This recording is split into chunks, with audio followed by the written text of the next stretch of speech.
What's up, Stingray?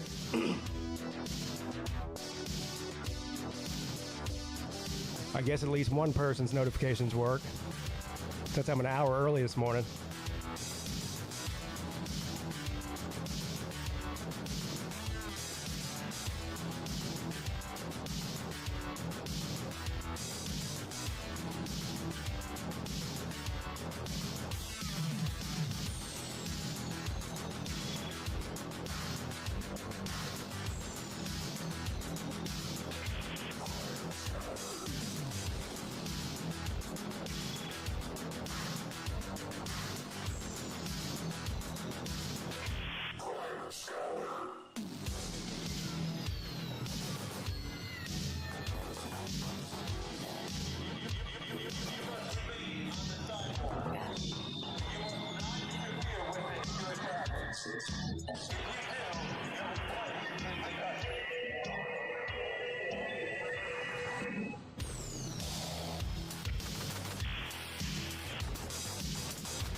God damn, as soon as I turned the stream on, I almost freaking choked to death. Happy hump day. How you doing, Battle Angel? Michael? A little early today, yeah. Better early than late. Isn't that how it goes? No, it's better late than whatever. You know what I mean.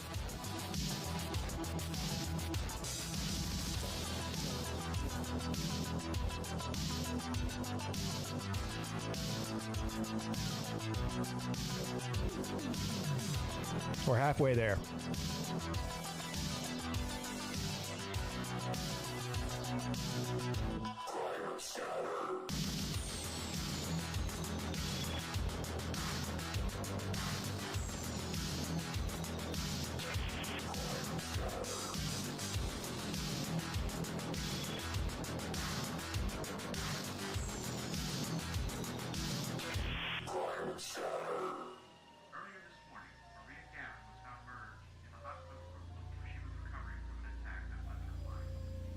For those of you who didn't see the ACC show last night,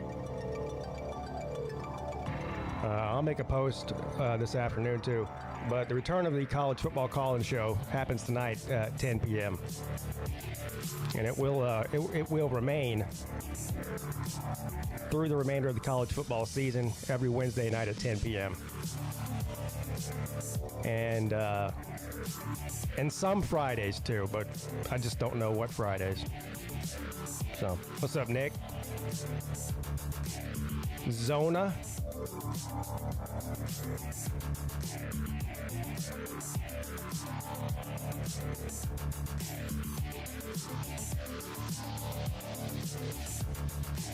I wonder if Nick DTV is one of the white guys for Kamala guys. White guys for Kamala. Jesus Christ.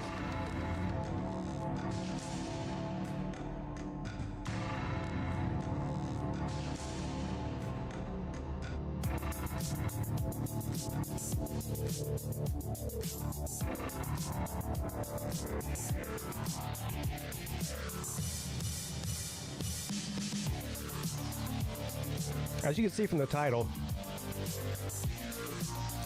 I need a woman in here. A Battle Angel, yes. I don't know if you're still listening. Where do you guys get your groceries from? Do you go to like a regular grocery store, like a Kroger or a Publix or something, or do you do the wholesale, like Sam's Club, Costco, BJ's, one of those? I guess any of you. Does anybody in here belong to one of those? Oh, Kroger or Walmart? Yeah.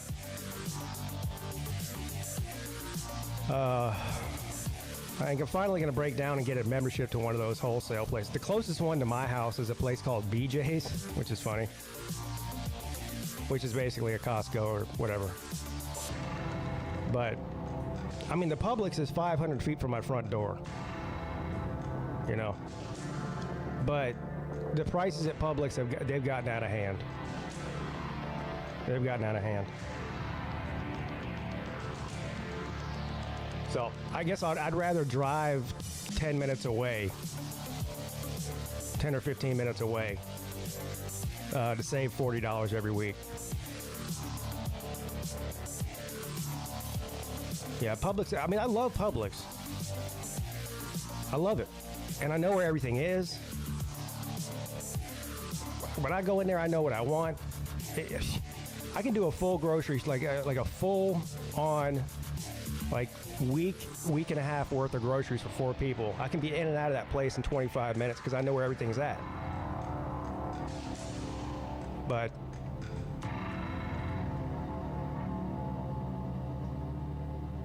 if you don't buy something there that's a buy one get one, then you're overpaying.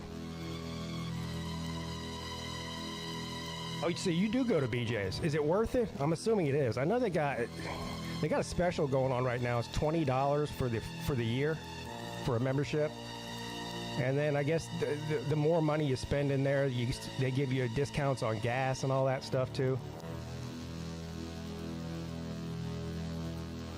Yeah, I'm gonna have to do that. Jesus Christ.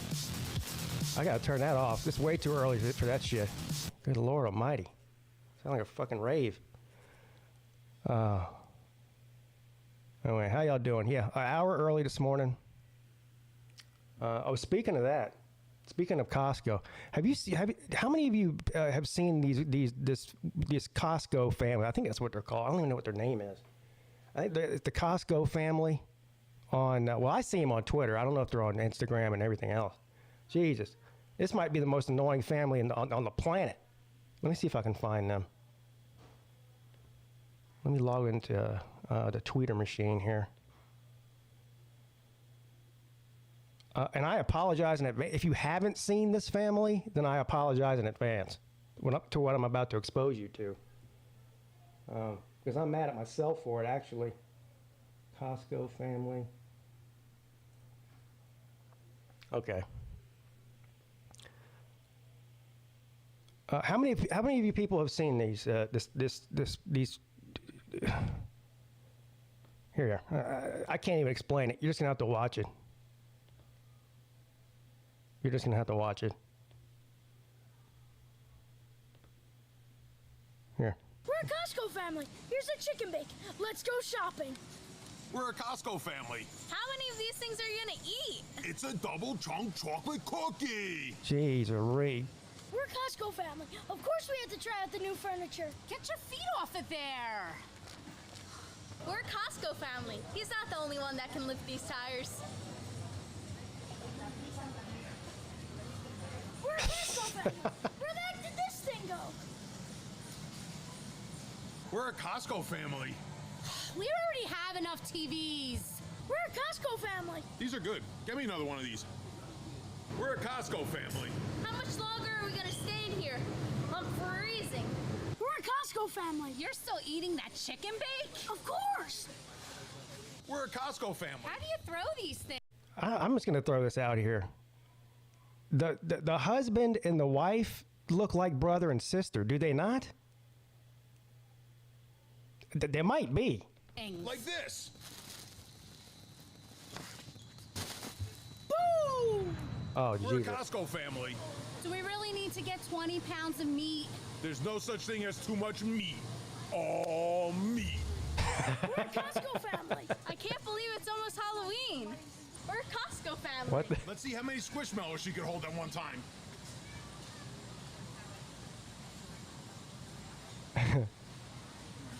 Boom!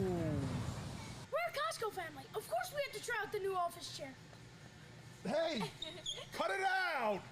If I worked at Costco, I'd kick him the hell out for doing this shit. Cut it out! Now I know why he likes this thing so much. This is good. Okay, well, I warned you.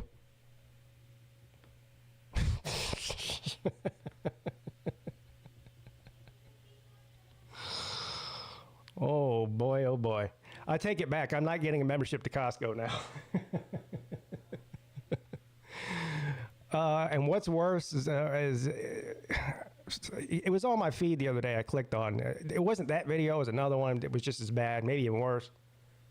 And but this one was, not only is there a Costco family, apparently there's a Sam's Club family that does these videos too, and they go back and forth with each other. They've got wholesale grocery shopping beef on social media. This is what our society has devolved into. The fucking Costco family.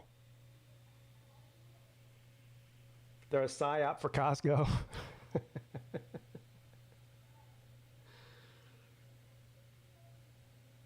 Oh, you have a Costco in Shanghai? Well, that's not surprising at all, actually. What's up, True Seminole? What's up, Volusia? Hoghead, we're getting a Costco. Yeah.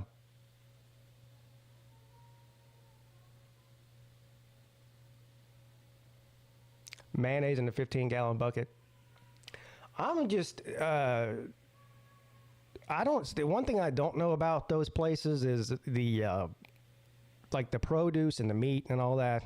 I might still get that from Publix because I know that's good at Publix, and just get all the other shit at BJ's.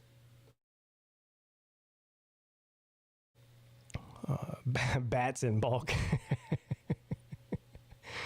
Florida State. Well, I'll tell you. Where do we have Florida State at on the ACC show? 8-4. Now, I think that's wrong. I think it's probably, and the only reason we had them at 8-4 is because we had them losing the first week of the season against Georgia Tech in Ireland. But if that's a stretch. I'll give them the win there, but I think they lose 3 games. Yeah, again, I think 9-3 is more likely. Yeah. But although if I were them, and this is the reasoning I gave on the ACC show. First of all, I had to pick an upset somewhere on there. I have to do that for every team. No team's going 12-0 in the ACC. So if I look at that schedule, I'm like, okay, first week against a pretty good Georgia Tech offense, and DJ's first start in Mike Norvell's system. That's a good point. And his third head coach in 3 years. As I suggested in my rap song, something about mechanical precision. He doesn't have that. No, he does not have that. No. It's interesting too, because whenever I was looking up all the stats and everything for the show, I mean, DJ's stats at Clemson. Actually, one of the 2 years he was there was better than Oregon State. And it would have been the second year. In 2021, he had 9 touchdowns and 10 picks. We still won 10 games, but not on the strength of his ass. Right.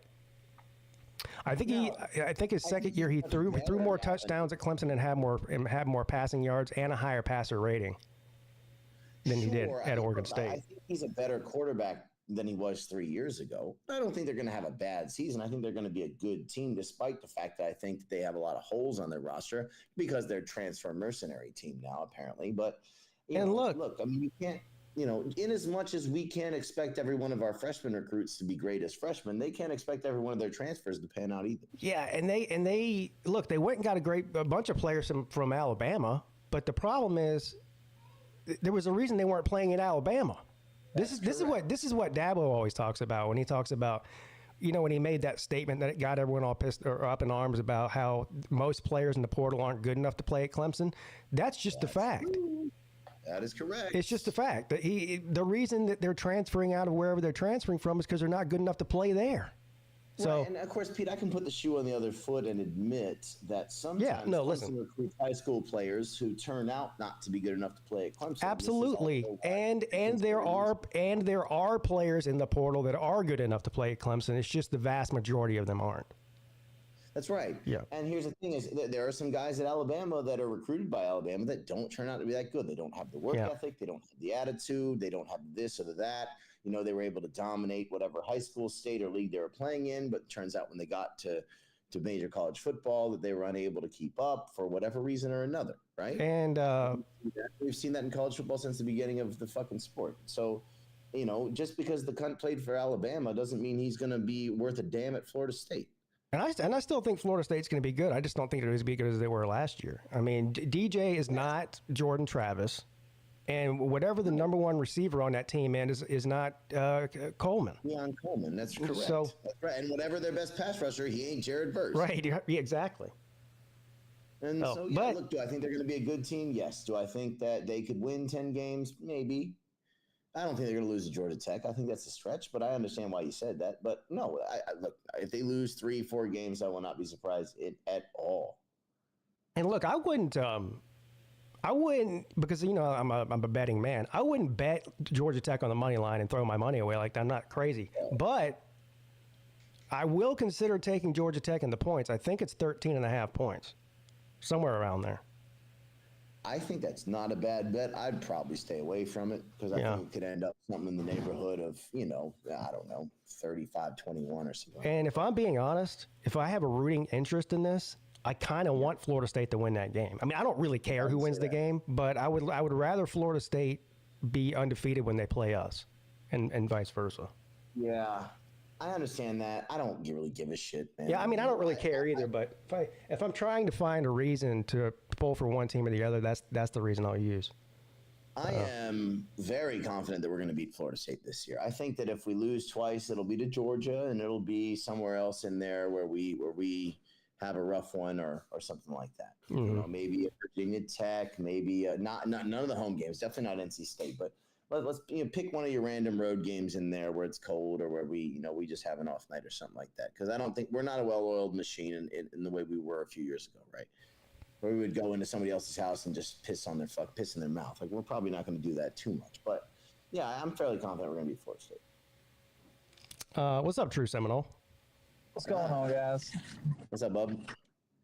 Listen, I understand, DJ's not going to be Jordan Travis, and we really don't know who the number one receiver is. I understand that. But, just looking at this offensive line, the way they got the running back room built, I feel like we're going to be straight on offense. I do agree with you. At least the best defense, one of the best defenses in the ACC. I agree with you. You might have. Defense looks crazy. I think your defense is going to be good, and I also think you're probably going to have, if not the best, one of the best running games in all the ACC. I'll concede that to you. You're going to have a bunch of close games and overtime games. Yeah, I mean, and look, they had a bunch of close and overtime games last year when they went 13-0. Including against us. And that was with the guys that we just named that aren't there anymore. If we had a non-walk-on kicker, we would have fucking beat you. Didn't they? Who was it they went to overtime with? Was it Boston College? Us, dude. Us too, but I'm talking about another team. Yeah, Boston College. Yeah, Boston College. Yeah. I think, did you play Virginia? For some reason, I feel like Virginia gave you a tough game. Did that happen? Or am I thinking of a different team? Virginia Tech. We played Virginia Tech, I believe. Okay. We kind of ran away from them in the second half. Right. All right. It Well, was really Boston this information's College available. The two biggest scares. They played. Obviously, our game was overtime. Boston College was right down to the fucking wire. Yeah. They were ugly wins against Pitt and Miami. Ugly win against Florida. Ugly win against Louisville. yeah. Now, out of all Louisville was actually a pretty good team last year, so that's not terrible. The Boston College one's really inexcusable.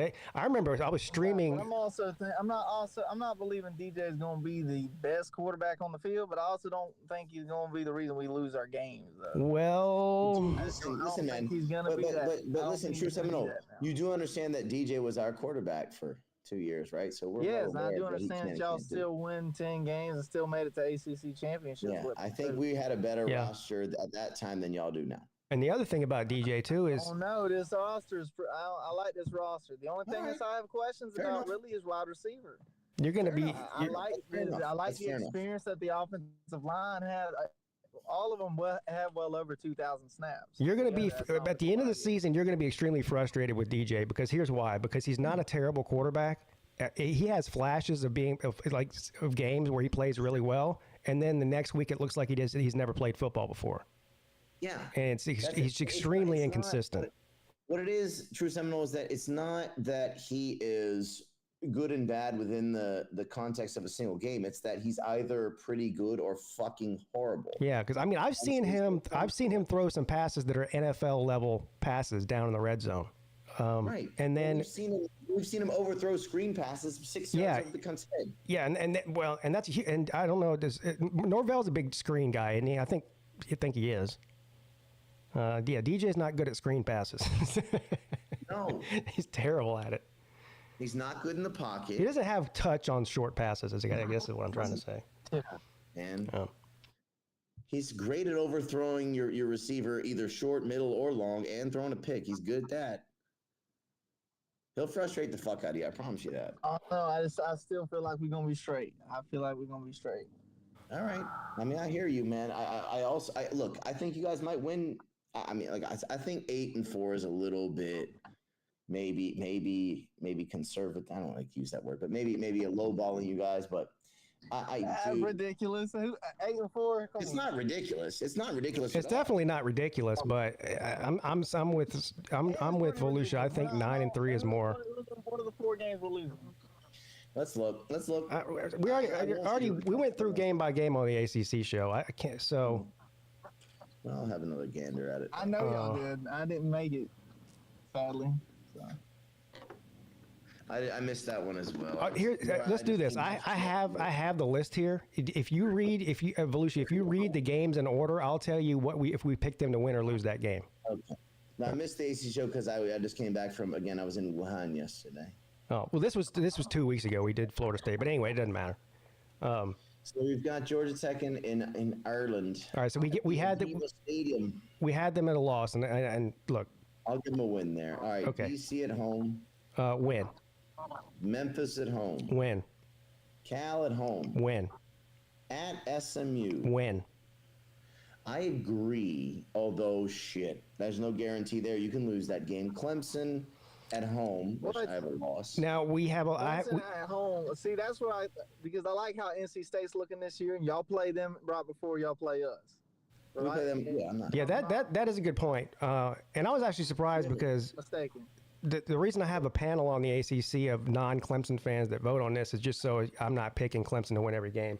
And but the panel actually picked Florida State to lose to Clemson. It wasn't just me. Yeah, I agree with that. So at Duke, I think Duke is not that old. The Texas transfer quarterback, but I think they're going to take a step back. That's a win for Florida State. At Miami is probably a loss. I have a loss for that one. North Carolina at home. Win. At Notre Dame. Loss. Not an ACC game, but I agree. Charleston Southern's a win, and then Florida at home is probably also a win. They could lose it. So that's 9-3 or 8-4, depending on that first game. There you go. I'll say 9-3. Now I know you probably disagree with a couple of those. Let's say 10-2 then. Let's say they beat either SMU or Notre Dame. Oh. Let's say they beat SMU 10-2. And 7-1, which means we probably play again in the ACC title game, right? Loss at Miami. I do see a loss at Miami. Oh, yeah. You lose at Miami, you lose to Clemson. Well, that would make you 6-2 in the ACC, which means you probably don't. But I don't see us losing to Clemson though. I don't see us losing. That's not. Listen, that's not a gimme for either team. No, of course. No, it's not a gimme. That's not a gimme for either team. I feel very confident about the game. Okay, you did last year too. Yeah. Well, all I'm saying is I do see Notre Dame possible loss at Notre Dame. And I do see Miami possible loss. I think at worst we're probably 10-2.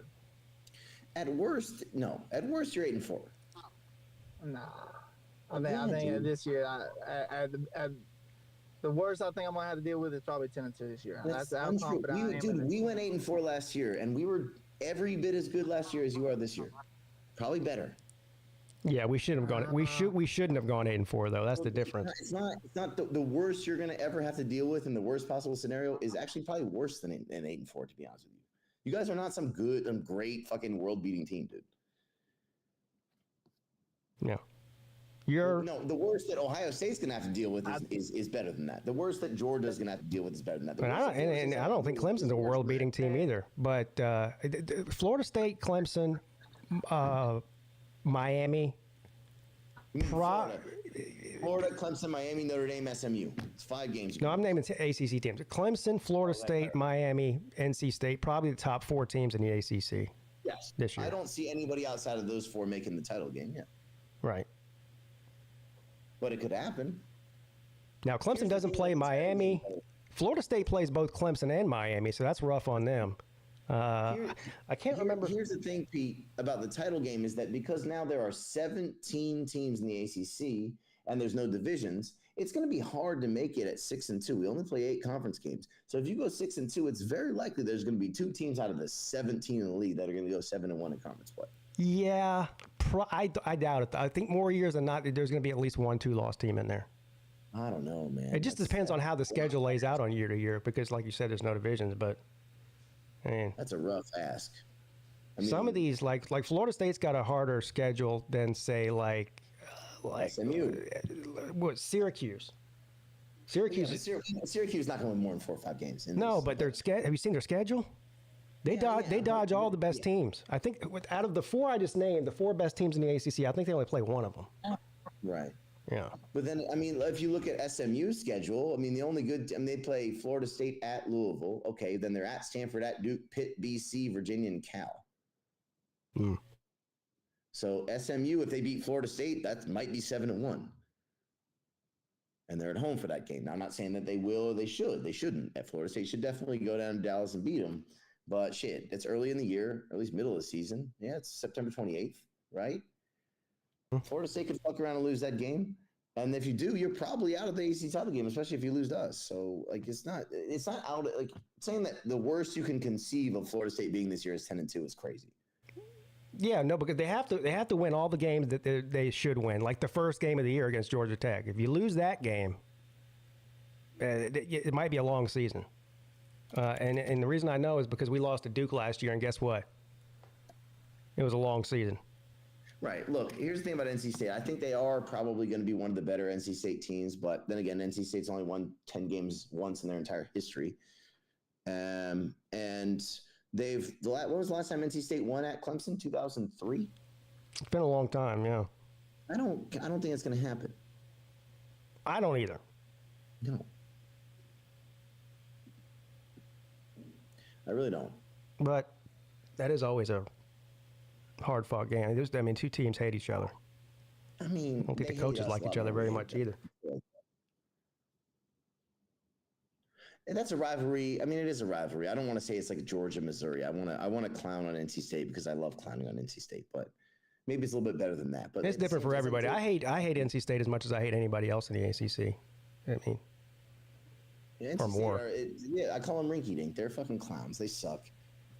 And they had good basketball season. Great, cool. I mean, they didn't, but they pulled it out. But it doesn't matter. Like, they're not a great football program. They're a shit football program. I mean, they're South Carolina. That's what they are. I don't know who Bulldog JC is arguing with, but I picked Georgia Tech to upset Florida State. Now, again, I'm not putting my money on that. I'm just they should be on upset alert. If that game were any other time of the year other than week 1, then it wouldn't even be a question. But the fact that it is week 1 and it's across the pond, I think that gives Georgia Tech a shot. Well, if it were, say, week 3 and it was in Atlanta, maybe I might think about picking Georgia Tech. Oh. But no. Sorry, guys. I lost connection. All right. No, but I'm just saying, like, I feel like we catch Clemson. I understand y'all feel like y'all going to beat us at FSU.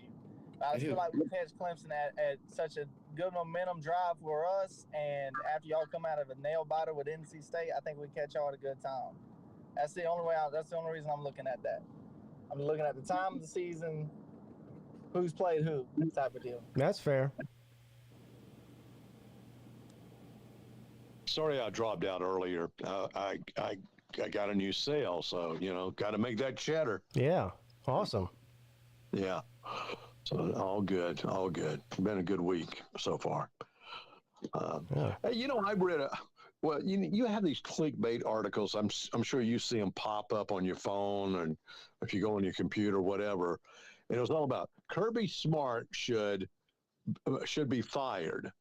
because of the Rah Thomas deal and the guys that, the guys that are, driving, fast, all that. Well, let me ask you this: who's the one saying he should be fired? Is this a Georgia publication? Liberal media. It's liberal media, isn't it? It's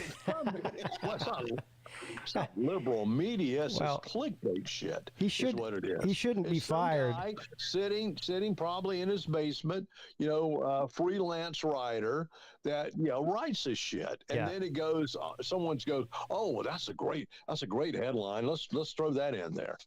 Well, he shouldn't be fired, but if I were the athletic director and probably some boosters too, I would definitely be having a talk with him. He needs to do something to get a hold of the problem, because it's not a nice. Look, every school, Clemson included, has these types of issues, but it seems to be the same issue over and over and over and over again at the same school in the same off season.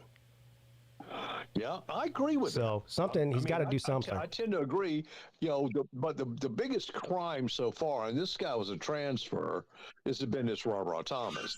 I mean, the others, okay, they were speeding. Yeah, I know.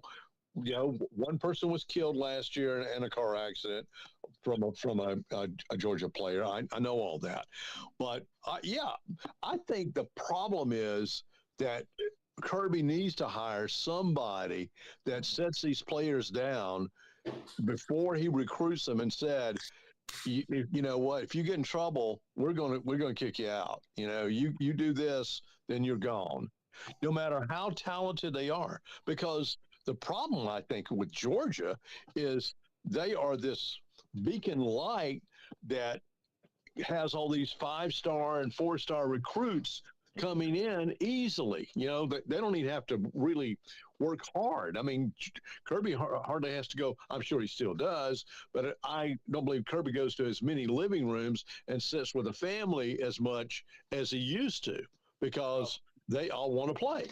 He's a ruthless recruiter. He is, no doubt about it. He is, and it shows. That's why we've got just this overwhelming amount of talent on the roster right now. So that is a problem. I just think that I don't know if that should be under Kirby's. He is the coach. Okay, let me say that he is the coach. But should it be that he's got to look after every guy out there? No, but here's what he does have to do. He has to discipline these guys. He's passed the buck off to the NIL to fine the players whenever they do stuff. No, suspend them. That's correct. Suspend them, and it sucks for the not the rah guy, but the one before that, the street racing thing. Yeah. Suspend him for 6 games. And they go, Uncle Lou's like, whoa, 6 games, that's a little harsh for a traffic violation. I go, well, yeah, but he needs to send a message to the rest of the team. Well, either suspend them or kick them. I mean, based on the violation, suspend them or kick them off the damn team, period. Yes. I mean, at least suspend him for a game, but I'd say probably more than that at this point, just to send a message to everybody else that this isn't acceptable here. Right. Right. I agree with that. But I just think it is, if you went back and looked at Miami of the early 80s, and I know I'm jumping right up and showing my age, but when, Jimmy Johnson coached them, there were nothing but a bunch of damn thieves and robbers and killers on that team too, as well. Yeah. But they were they became they were a championship team. Right. The problem is if you're a good player on that team that doesn't get in trouble and does follow the rules and all that and is an upstanding student and all that, all this overshadows that. So it's a bad. You don't want your program being known for that. No, I think another thing, and I want to hear your opinion on this, all of you guys, is that I do think now that players can get paid, I think it's much less likely that they'll be robbing convenience stores and stealing merchandise because they have a little bit of money in their pocket. Yeah. Yeah, but the flip side of that is when they have a little bit of money in their pocket, they get Ferraris and they're out there fucking racing them all day. I mean, issue, right? so it's like, yeah. I don't know. Like Well, it's see, like that's where I think they need to set these guys down, especially with the NIL money. If they're bringing in so much NIL money, someone needs to show them, hey, take your money, invest it in this, do this. You want to go buy a new car, yeah, sure, it's your money. But what we're trying to do is plan your future here. And well, see, that's where recommend this, and that. That's where parenting comes in. There's these right. Because I still believe these are kids, even though they're technically adults. Their parents should be stepping in, but unfortunately, not everybody has great parents. I will. A guy that we shit on a lot that I will give credit, who probably, and I have no evidence for saying this, but I suspect that he does a good job about that, is probably Dion. Yeah, I think he's probably the antithesis of Kirby Smart. I think he's probably a little bit too harsh on his players, to be honest with you. Yeah, I'm sure he tells them how to invest their fucking money and not be a bonehead. You know what I mean? Yeah, and I think most of these universities have financial advisors that come in and try to help them, plan out their finances and everything. But you still can't stop an 18-year-old that's got $100,000 cash in his pocket from going out and buying a car. I feel like Dion if you think about all the coaches in major college football right now, Dion's probably the one guy that number one, they see more as a father figure. I mean, I'm not saying they don't see Kirby Smart or Nick Saban or Dabo as a father figure or whatever, but at the same time, I feel like a lot of these guys might see Dion as a little bit more of a father figure, and they might have he has more gravitas in that respect than some of these older white guys have got, if that makes sense. And Dabo's sort of in the middle area. Like, he definitely doesn't put up with any bullshit. Like the situation with Darian Kendrick. He got suspended. He got suspended again. That 2 strikes. Then he told him with the third strike and you're out. He did it again, and he had to kick him off the team. And Darian Kendrick wasn't even mad about it, because he told him, if you do this again, then I'm gonna have to let you go, and he did it. So, and he was a great player. It hurt our team. Yeah, it did hurt our team, and it helped Georgia in their national title run. He's a good player. Wow. Yeah, it's. I think it's a problem with Georgia, but it's a problem with a lot of teams out there. And I mean, you got to think that a lot of these kids come from low income families and never had money. Sure, yeah. At all. And when they do get money, they do what they think they're supposed to do. Not be a gangster, but go out there and show it off a little bit. Have some fun, right? Yeah, have some fun. And there's, they're college students. I got to understand that too. Some of these high schools pay these kids to come play for them. Couldn't hear you. Yeah. What was that, Seminole? He said some of these high schools now are paying kids to come play at their high school. That's been going on for a while. He's talking about shit. You know it's been going on in Somerville for ages. The pedigree of the program, so.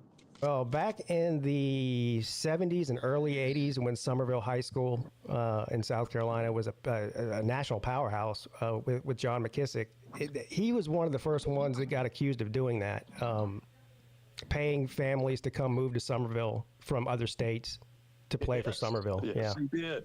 Yes, he did. But he was the winningest coach ever in football, ever. So, no one will ever, I don't think anybody will ever pass his. I mean, he coached for 70 years. Yeah. I'll give you credit. AJ Green is actually from Somerville. So he is. Yeah, he actually is from Somerville. Yeah.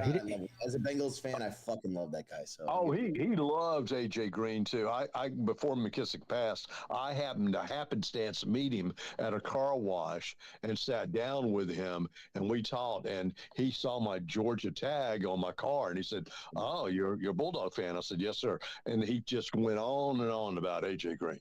AJ's what a great guy he was. I love that guy. He's so great. I think he's a Hall of Famer. I hope that he makes it. Man, yeah, I love him so much. He could be a Hall of Famer.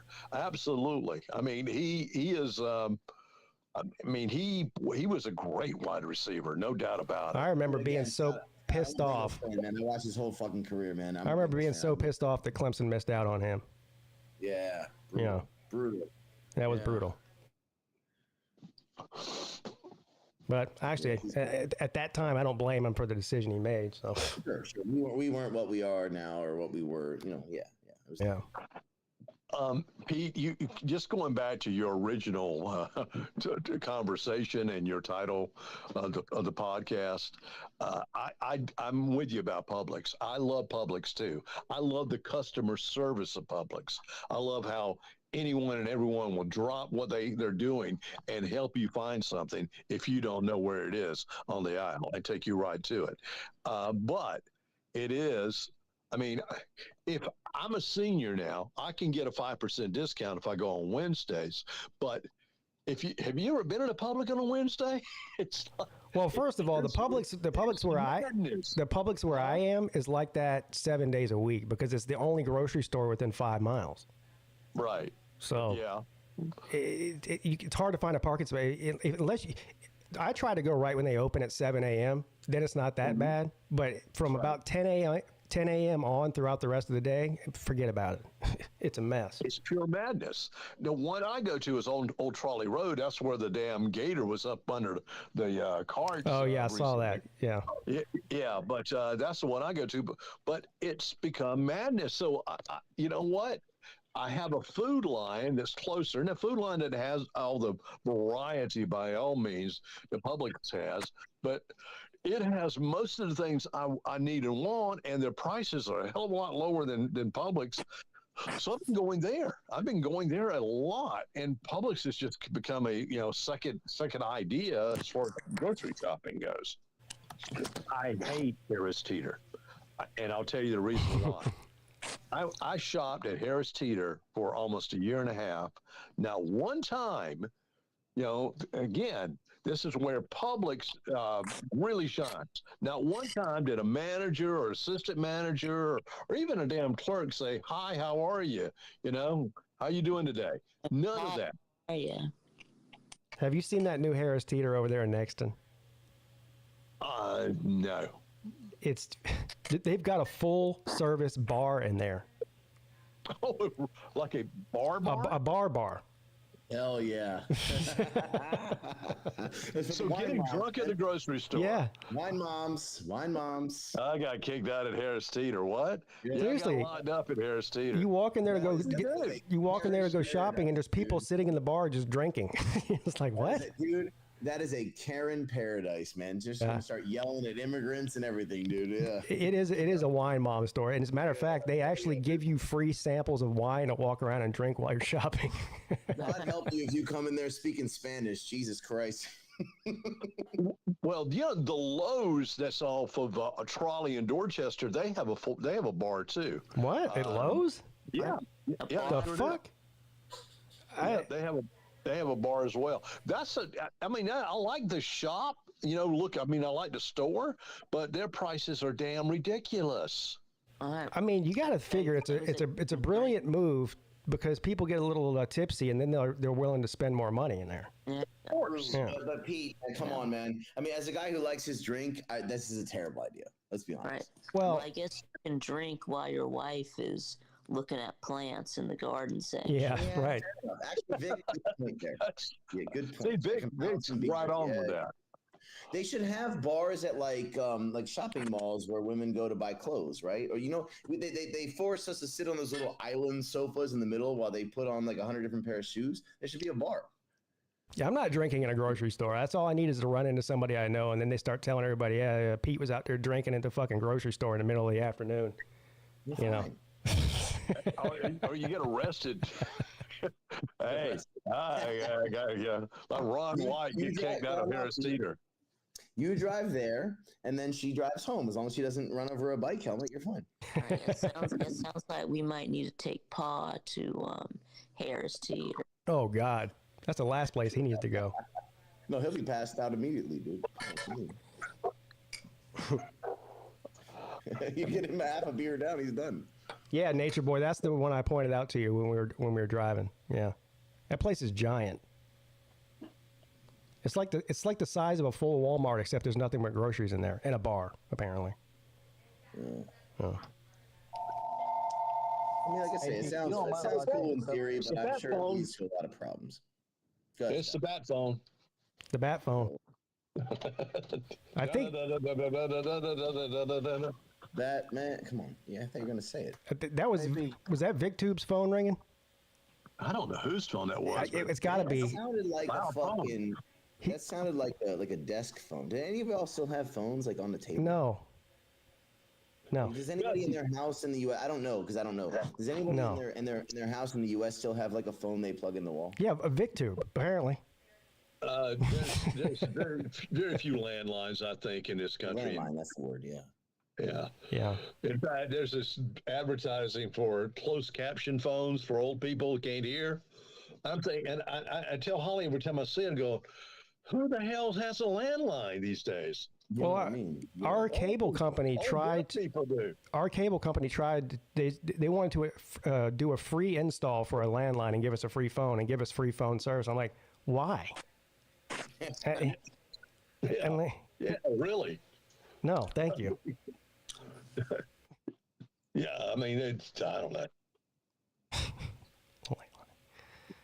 I'm old enough to remember the rotary phones. I know you are, Scott. Oh, yeah, man. I remember those. We used to have one when I was a kid. Yeah, I remember those. And you had the long cord, too. So you normally had it in the kitchen. You know, you had one in the kitchen and one possibly around the dining room or living room area. Yeah. I remember my grandmother had one when I was a kid, but we had just like a stuck on the wall kind of phone. You know what I mean? Yeah. Yeah, those were the days. And then if like you're talking on the phone to your girlfriend, your mom could pick up the phone and listen in, you know? Right. And if you're on the internet, you couldn't use it, right? Oh, if you had dial-up, you couldn't use it, yeah. Yeah. Or you had to get a second line for the dial-up and one for the yeah. Oh yeah. Yeah, I do remember dial-up briefly, but yeah. Who remembers? You guys remember car phones? That was a. Oh yeah. I got one of the first bag car phones some years ago. Yeah. Yeah, boy. Yeah, some years ago, yeah. A couple, yeah. 1990. Those first cell phones. It was definitely the 90s when I got a car Early phone. 90s, I would say, probably, right? I remember we had it was 91, 92, somewhere in that area. Yeah. Those things were like the size of a football, too. They were huge. That's right. We had a fucking brown Ford Taurus, and I'm like 4 years old, and we had a fucking car phone with it. God. Remember the brick phones? I mean, those were indestructible for one. Two, they would keep your charge like for days. And three, you could use it as a weapon too. Yeah. If you saw somebody talking on that thing, they were either a cocaine dealer or like a stock market trader. Yeah. We used to do these happy hours on Wednesday at this bar in Albuquerque, New Mexico, and you see all these guys, and they'd be wearing them like it's a damn gun, you know. Wearing their big old brick ass cell phone on the side. That was a boomer thing. I know you. I don't mean to. I'm not saying that as an insult, Scott. But yeah. Mm-hmm. But it was a boomer thing. There's no insult to that. Scott is a boomer, so I know that. I'm well aware of that. Yes. Yeah. I think I've made myself aware that y'all. I think I'll let y'all know that. You did just say you're a senior now, so that kind of gives it away. But yeah, of course, it harkens back to my favorite TV show of all time, The Wire, when they had the beepers, right? Oh yeah, man, I love The Wire. What a great show that was! One of the top 10, I think, TV series ever. Pagers was my generation. That's number one. That's number one. And here's the reason why. I'll make my case why I think it's number one, which is because when you're watching that show, there are cops you love and cops you hate, and criminals you love and criminals you hate. And then they also develop over the course of the series to where you might love someone and then hate them and then love them. All the characters are very complex people. You know what I mean? They all have, you can see their good side and their bad. It's not just the good guys versus the bad guys, right? Like General Rawls is an asshole and you hate him even though he's a cop. But a guy like fucking Lester Freeman, he's a cop, but you love him, right? A guy like Presbeluski, you're conflicted about. And then you flip it to the other side, right? Somebody like an Omar, you kind of feel both ways about. Somebody like an Avon Barksdale, somebody like a D'Angelo Barksdale, you kind of, he's an asshole, but you feel kind of bad for him because he's getting abused. Stringer Bell, you hate unequivocally. You know what I'm saying? It's just like all the characters are so complex, it doesn't matter which side of the game they're on. All right, your opinion of me is about to go way down, Volusia. I never watched The Wire. You need to. I would say watch it. It's something you really have to get into to know all the characters. But look, I would say it's top 5 for me, but The Sopranos is still supreme to me as far as and I love The Sopranos. Don't get me wrong, but you understand, Scott, why I like The Wire so much. Oh yeah, because it's a complicated story, but it's a damn great story. Where is that supposed to be, in Memphis? Baltimore. No, it's Baltimore. supposed to be in Baltimore. Okay. Baltimore. Okay. I'll check it. I'm sure somebody's streaming it. I can start watching it. It's on. It was an HBO show. So, so it's on HBO Max. I got that. I'll tell you, man, a couple things about. I mean, it was in the early to mid 2000s, so they're using pagers and payphones and shit. But the thing is that you really have to commit to it, man. You can't just watch a couple episodes. And now you'll be hooked after episode 1. Episode 1 is one of the greatest episodes in television history. But if you want to watch it, you got to sit down and get through all 5 seasons, in my opinion, or at least the first 4, right? I agree with that too, because you'll get lost if you don't, watch it, pretty regularly. Yeah. And how many episodes are in each season? It's 10 to 12, I think. Yeah. And there's how many seasons? About 4 or 5? It's 5. So season one is the opening season where they're introducing you to everybody. Season 2 is the one on the docks, which a lot of people don't like, but I think is good.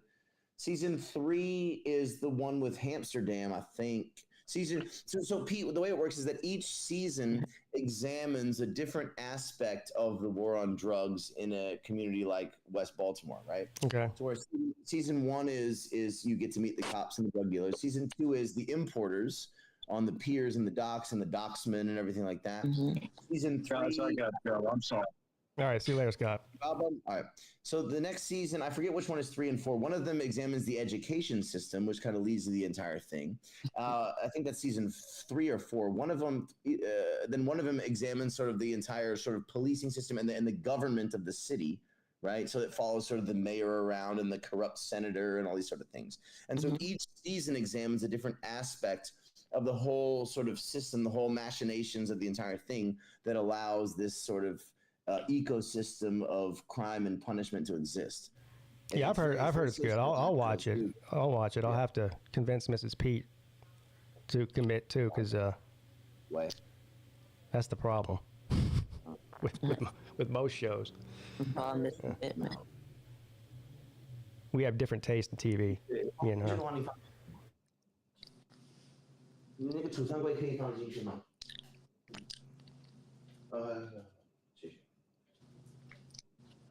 Anyways.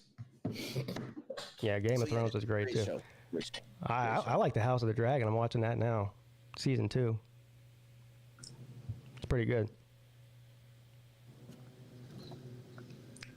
Yeah, I don't know. I appreciate it. I've never watched Game of Thrones or House of I'm just not into the sci-fi stuff. I'm into you gotta watch it. Sci-fi. It's not really sci-fi, no. Not sci-fi.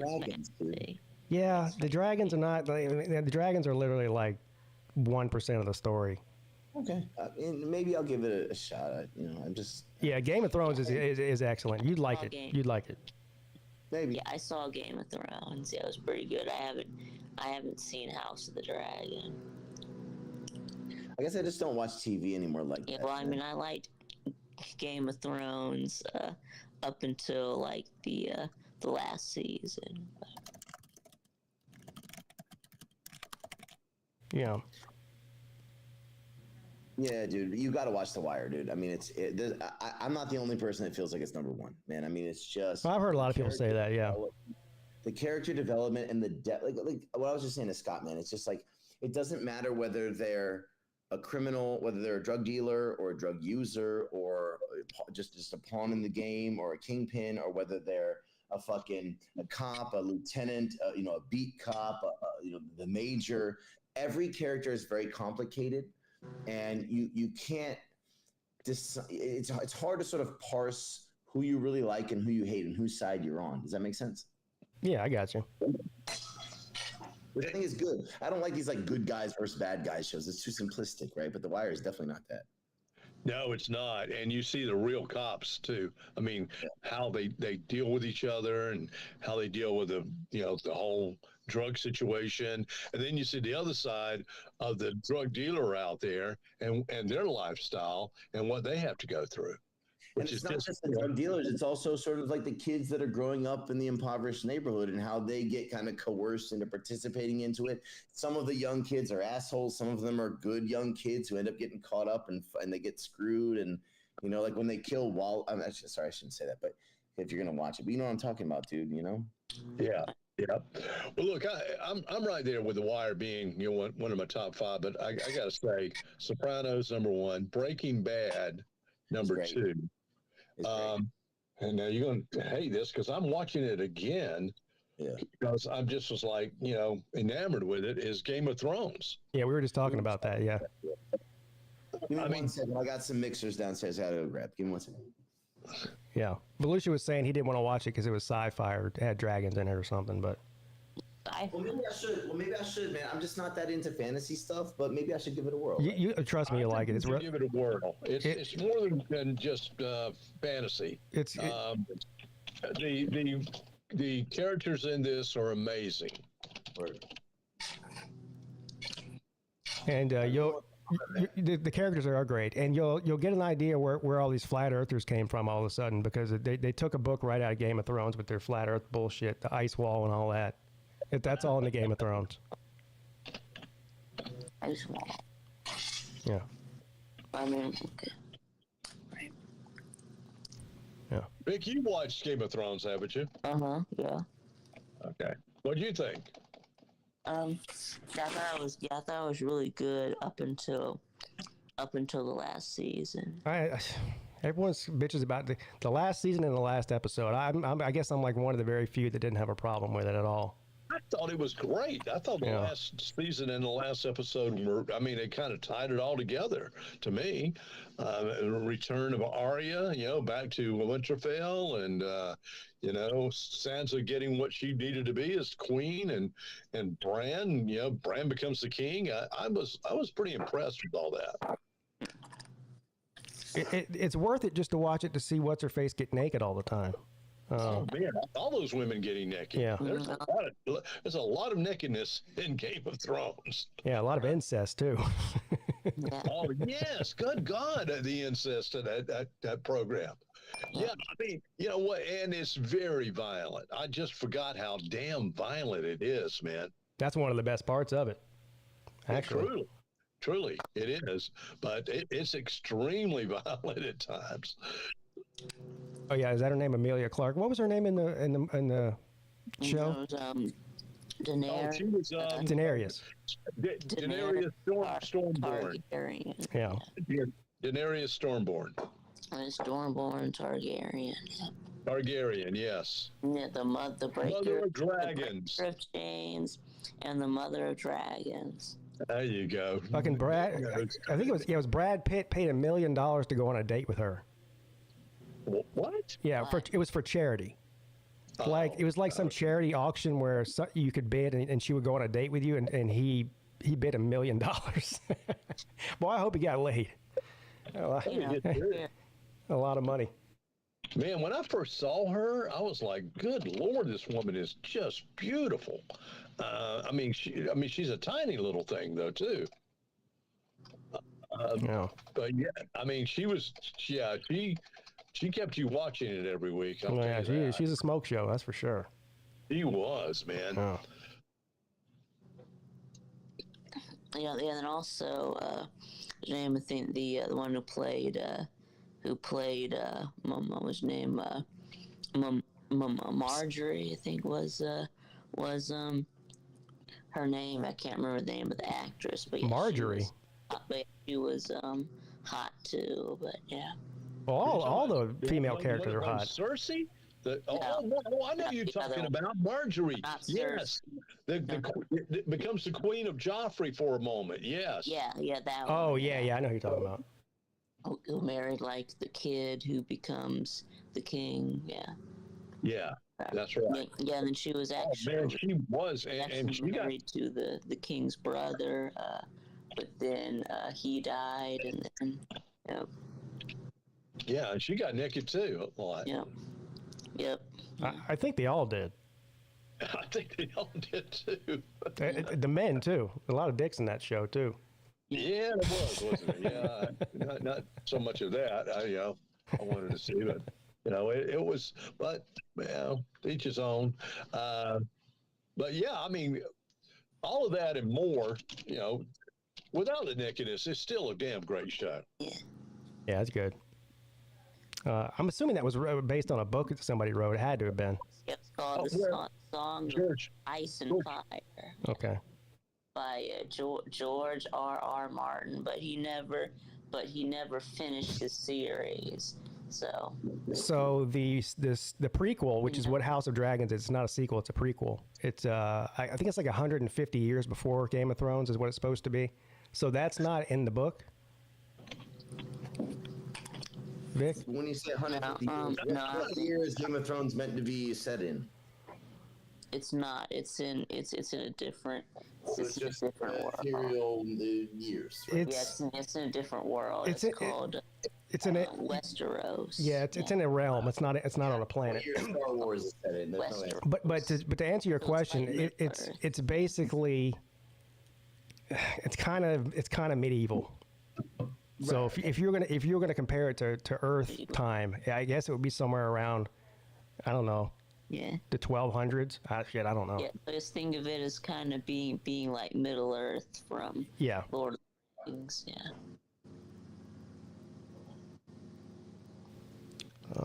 They said no, it's not. So okay. Or Narnia, or Yeah, it's kind of like Narnia. It'd be like if I asked what year Star Wars was set in. I don't know. It's set in a long time ago in a galaxy far, far away.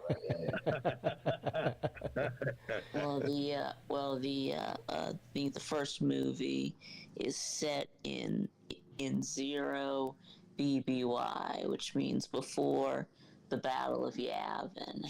And then there's also ABY, which is after the Battle of Yavin. So everything that happens. Yeah, Vic is like an encyclopedia of this show.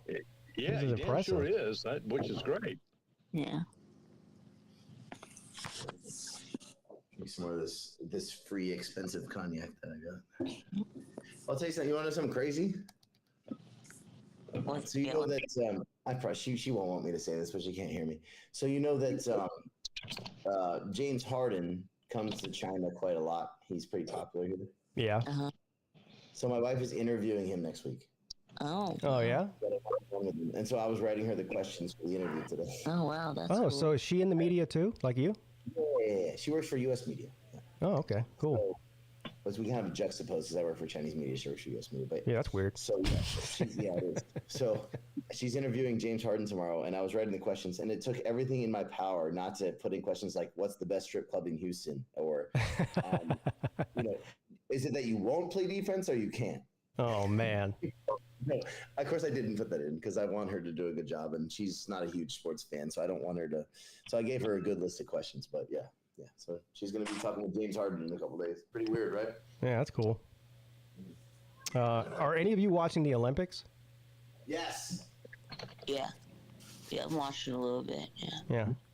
No, I ain't got time for that. No. I've only watched a little bit of it, but what I've seen's been good. You see the American rugby team beat Australia yesterday, Volusia. Yeah, I gotta imagine that the best Australian rugby players aren't on that team. And it was the women's rugby team too. Okay. I did watch the USA Serbia game where Kevin Durant went fucking 8 for 8 in the first half and was fucking pissing on them, dude. God damn. I don't know what it is about Kevin Durant, but he's by far the all-time leading scorer in USA Olympic history. When he plays for the USA team, he just slays. He kills. Have they lost a game yet? No, they only played one. They beat Serbia. Okay. The rest of the games were all like friendlies. They beat Serbia. Yeah, they almost lost to South Sudan. But that didn't count. They played South Sudan tonight. Yeah, that was an exhibition game. Right, they play South Sudan again, and they're going to beat them by 40 because that was like a pre-Olympic game, and they barely beat them. Yeah. Right, but they're going to beat. U.S. plays South Sudan today, and they're going to kick their ass. Okay. Well, we better win in basketball. That's our game. We will. Yeah. Just like China has to win in ping pong, we have to win in basketball. Ping pong. Anybody? Have they done the break dancing yet? Yeah, and then hasn't South Sudan has only been like a country for like 10 years or 2011, I believe they gained their independence. If I have that correct. 13 years. Yeah, so no, we'll beat South Sudan. We have a few gold medals. I think we won 1 or 2 in swimming. We have the most medals out of any other country right now. Do we? I know Japan was doing pretty well as well. China obviously. We got a gold in the women's gymnastics. Yeah, that was yesterday. We've gotten some. We've gotten a lot of medals in swimming. Just open that. Put it back. Didn't Simone Biles get like a perfect score on her? She did. Gymnastics. Apparently she completed a move or a jump or a vault, as they call it, that no other women had ever done in Olympic history. Wow. While she was doing they're doing what we call it, the floor. Yes. So they call the pommel horse, maybe it was. Or the trampoline. And I think it was that she like jumped like 12 feet in the air. Yeah. Jeez. No, she's great. She's the best in the world. No, I think it was the pommel horse, they call it, where she did some like triple, quadruple somersault that no other woman had ever landed. No, that was the balance. The beam, yeah. The balance beam. I think the women don't do the pommel horse. I think that's just a myth only. But yeah. Does the USA ping pong team have a gump on it? That's a great question. Well, no, yeah, I saw that. China beat North Korea in the gold game in like mixed doubles. Yeah, I watched it. I actually watched that. Yeah. I actually watched that. Yeah, I watched. They kept showing North Korean fans in the stands. Yeah, I was like, they were. Yeah. Like, I think they had to be coaches or athletes because North Korea doesn't let people leave the country. Yeah, they don't let people leave. They don't let them leave even if it's for the Olympics? No, not regular. I mean, they let the athletes. That's what I'm talking about. The athletes, yeah.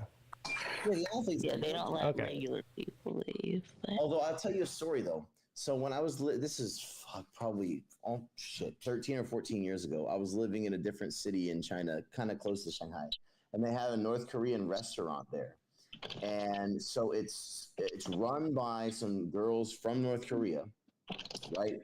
They're the wait staff, the chefs, and they clean it up, right? They do every job in the entire restaurant.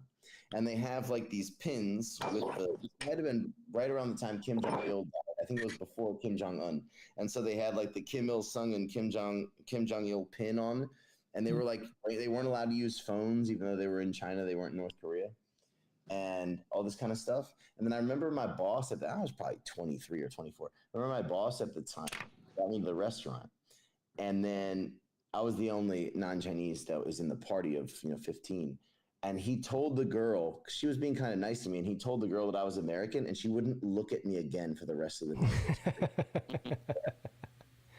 Wow. Really weird shit, dude. Yeah. Really weird shit. Because I was trying to be like, listen, I don't have a problem with you guys. Like, can we talk? Because she spoke some Chinese, and so I was speaking to her in Chinese. And I was like, will you shake my hand? And she wouldn't even look me in the face. He's probably scared of you. They Yeah, they're scared of you. They're like flesh-eating, baby-eating demons. It's weird as shit, dude. Yeah. Yeah, they're scared of you. Yeah. It was weird as fuck.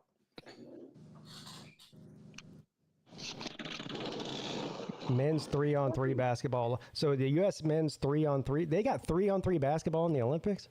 Yeah, 3-on-3 basketball. When did they start doing that? Yeah. Have they done the break dancing? Yeah, they did that. Break dancing? I think they did that in Tokyo in the last Olympics. Was the first time they. We better win break dancing. We invented that shit too. Yeah. Well, they're supposed to be break dancing in Paris, aren't they? As you know, that we didn't even get any medals in shooting, so which was surprising. Which kind of shooting was it? It was. I saw shooting, a Korean person got gold. It was like a skeet shoot. Skeet shooting. I saw the video. The Korean person that got they were doing some kind of one-handed shooting with this. It almost looked like those guns that pirates used to carry. That's what it looked like. I was like, what is this shit? I saw the women's one there. It was China and Korea did well, but the rifle skeet shooting, the British guy won, and the Chinese guy got second, right? So like skeet, and then that what Lil Wayne says. Yeah, skeet. That's a different kind of skeet shooting, Vic. But yeah. UK won that, and China got second. Yeah. The American guy looked like a real redneck, and I was really rooting for him, but he got like fourth. Yeah. Oh man. If it was shooting the shit, we could do that. Yeah. The American rednecks, he's got to go back to Tennessee with his head held down. Yeah. Well, remember the American curling team? They were all damn mullet-wearing guys. Yeah, that was cool as fuck. That was the one in Beijing a couple years ago, right? Yeah. It was in Tokyo, but yeah. No, Beijing, because the Winter Olympics were in Beijing last time. Yeah. Oh, yeah, that's right, the Winter Olympics. Yeah.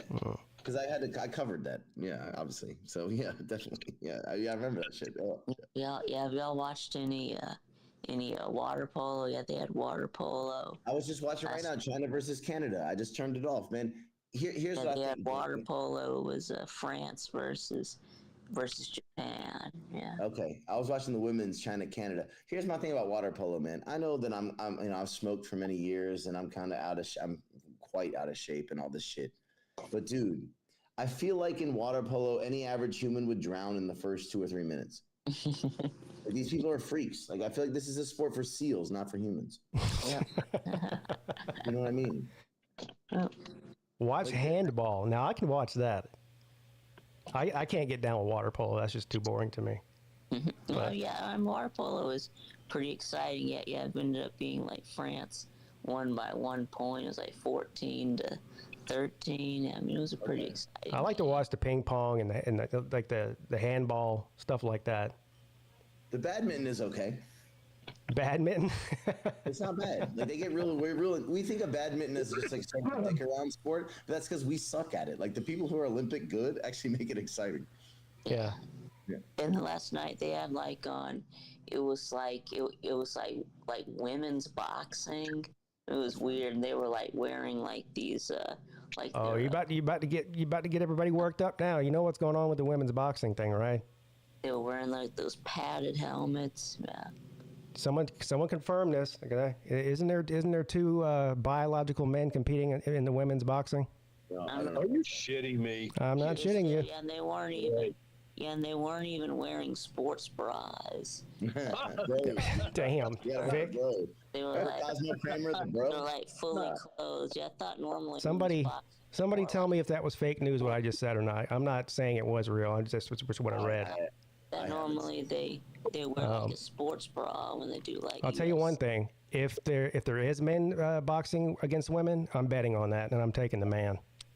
Yeah. At minus 20,000. Yeah. Okay. Right. It's like, I think it's Dave Chappelle said this little joke about it. He said, "Look, can you imagine if LeBron James started identifying as a woman, and he would run up 80,000 points in the WNBA?" They aren't men; they're hermaphrodites. What?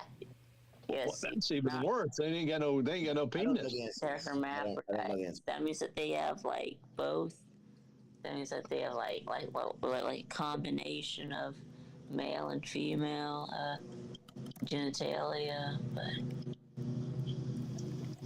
yeah, I'm just gonna go ahead and say they're dudes. So well, I don't know if they are or not. But I mean, dudes with no dicks. That should be a new that should be a new call. Dudes with no dicks. He says they are women, but when they were tested, they had both chromosomes.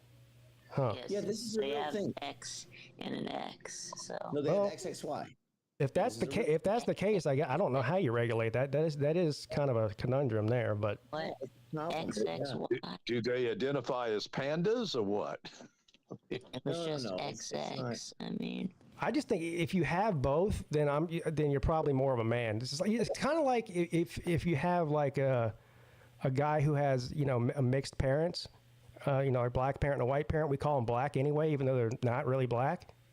If you have you seen any like pictures of these people? I haven't. I can try to find it. I don't even know what to type in. God, I don't know if I want to see them. I don't know what to type in. You know that what you just said about the being half black makes you black is an American thing, right? That's an American thing. Right. And in South Africa, have you seen the Trevor Noah bit? Because Trevor Noah was born, his father is white and his mother was black, right? And so in South Africa, they call people that are mixed colored, right? Yeah, that's an insult here. Yeah. But what he was saying, I mean, he has a stand-up bit about this, where in South Africa, when he was growing up, the blacks didn't accept him, nor the whites. But then he flew to America, and they were like, "Oh, you're black," and he's like, "Oh yeah," because he always wanted to be black his whole life, right? And he flew to America, and they're like, "Oh, you're black," and he's like learning how to be like, "Oh yeah, it's funny, it's hilarious." All right, so here's the story. Boxers previously barred from women's events will fight in the Paris Olympics. Boxers who failed their gender test at World Championship cleared to compete. Let's see here. I didn't think you could fail a gender test. That's weird. They should have studied harder, I guess. Should have stopped them right there. We don't know what the fuck you are. You can be an alien. All right, let me see here. Here's the 2 boxers were disqualified from competing with women in the global event last year. Have been permitted to fight in the Paris Olympics. The International Olympic Committee confirmed. I can't pronounce this person's name, but they're from Algeria, and the other one is from Taiwan. Failed to meet the gender eligibility test at the Women's World Boxing Championships in New Delhi last year, prompting their disqualifications, but they have been cleared to compete in the women's 66 kilogram and women's 57 kilogram matches in Paris this week. So here's a picture of them. Somebody said, have you seen a picture of them? Yeah. Oh, geez, that's a man. He sounds like Austin Powers. That's a man, baby. Okay, but That's a man. Yeah. If he or she grew long hair, you wouldn't say that. Okay, at the time of the disqualifications, the president of the International Boxing Association, which governs the World Boxing Championships, alleged that the boxer's chromosome test came back as XY. Women typically have 2 X chromosomes, while men typically have X and Y. So they had X and Y chromosomes. That's a man. X and Y, that's a man, yeah. Yeah. It's a X man. and Y, that's a man. I want to know, did they look? Let's just get it down to the nuts and bolts. Quite literally, do they have a dick or not? I mean, according to Lou, he just wrote they have no man meat. Oh, they don't. They're dickless. They're dickless. I don't know if they're ballless. I'm not sure. Ballless. I know. I mean, a hermaphrodite is normally someone with no dick. Yeah. Yeah. Yeah, I don't know how I feel about that. It's just, whatever. I mean, I guess it's if they're born that way, that's different. Well, like you say, bet on them in a fight. You know, if anyone will take the money. They fit into the women's weight class.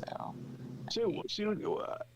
What I don't understand, you have this Me Too movement, all about women, but the Me Too movement says nothing about transgender people going into women's sports. They're not transgender. Yeah, these ones aren't, but what he's talking about, yeah, that's ridiculous. Yeah, it's just absolutely asinine. And somehow because people politicize everything, they've managed to make that a political issue when it's just not. No, it's not. Not to me, it's not. I mean, look, if transgenders want to have their own Olympics, I think bravo, absolutely, let them go and do their thing. But don't cheat women out of their sport. Well, no, I mean, I don't have a problem. What if John Daly started identifying as a woman and went on the LPGA tour? What would happen there? Well, I mean, yeah, he'd be winning every championship and bringing home many checks. The LPGA. Yeah. Now, I will say we do accept transgenders to compete in the Slalom Olympics. That's completely allowed. Yes. We don't discriminate. That makes sense. That makes sense. As a matter of fact, not only do we allow it, we encourage it. So what does the L in the LPGA mean? Ladies. Oh, okay. Yeah. Okay. Oh. Anyway. Yeah. Anyways. Wow. Well, we got through that. Damn. I don't really have a great opinion on, so I'm not going to get into it. You don't have a great opinion on it?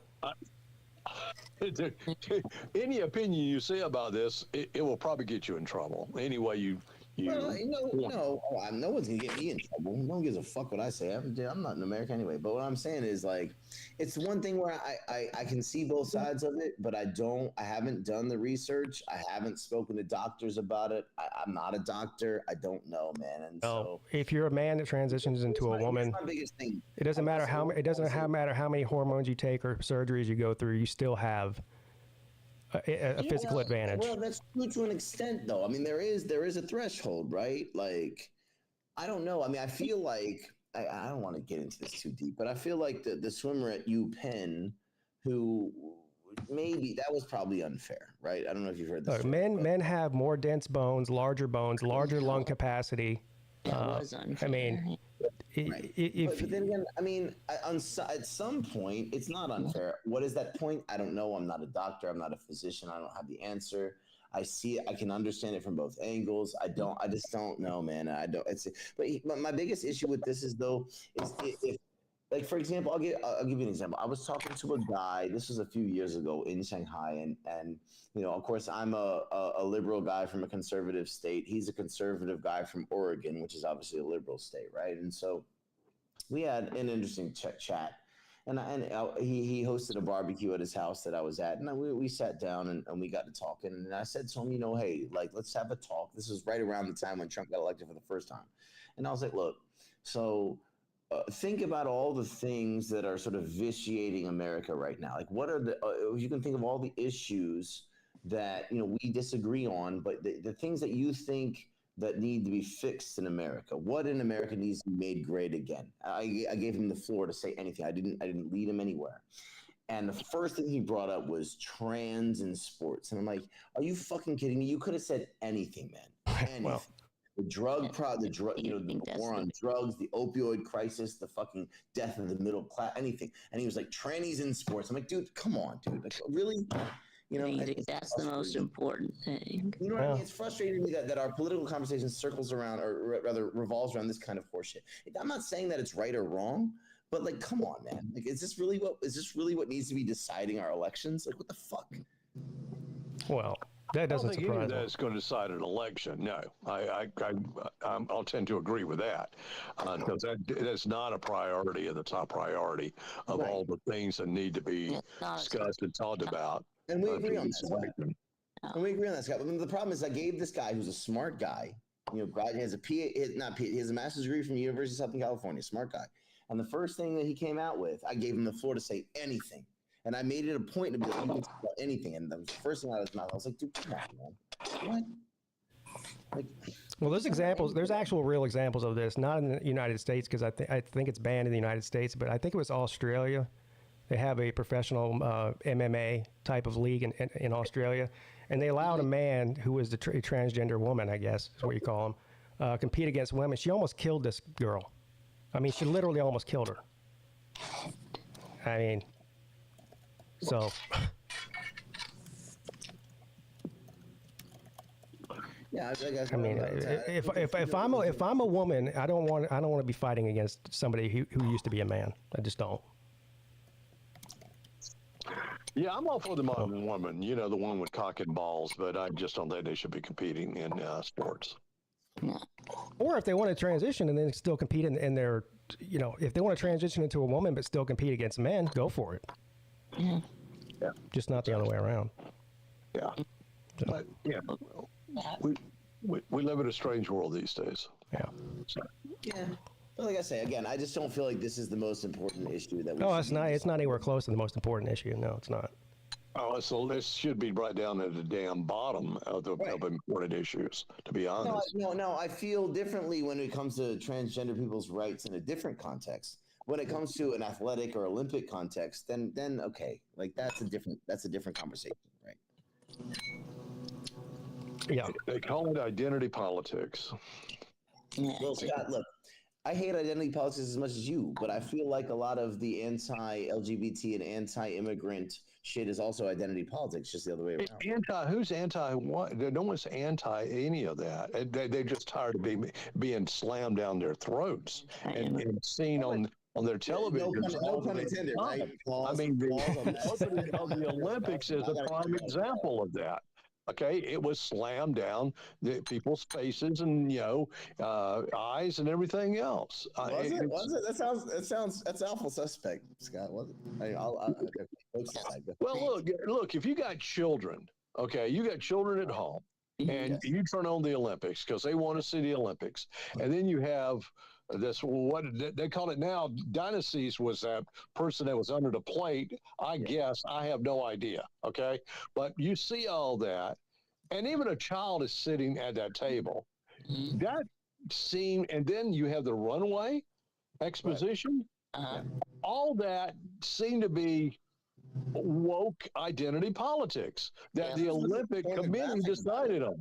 And that was absolutely asinine and ridiculous. I mean, there could have been so much more they could have done. They could have done a whole history of Paris, and before they opened up the Olympics. There were so many other options than that shit that they showed. Sure, but there was nothing pornographic about it. I just listen. Well, it was damn near. I mean, good Lord, the guy only had a damn leaflet on. Oh yeah, I mean, for goodness sakes, it. I mean, look. Yeah, it is bullshit because I watched it Live in Color when I was like in 6th grade, and it didn't ruin me.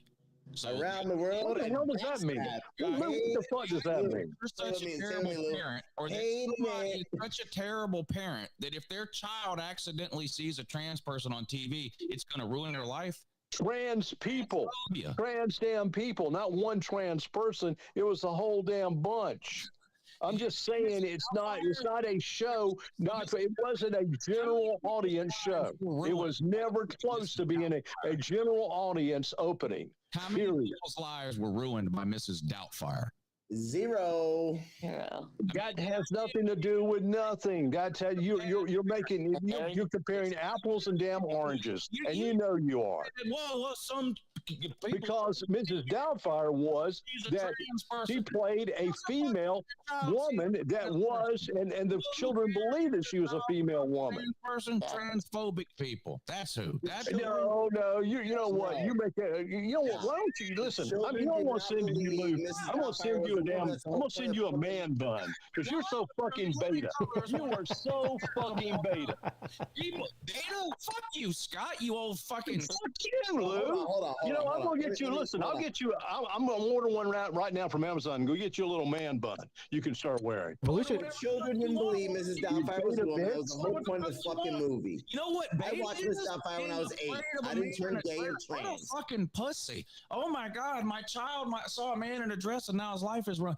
In Living Colors, Saturday Night Live has been putting men in dresses for 40. It has nothing to do with that. It has everything to do with what? Okay, but you don't see a man with a fucking beard.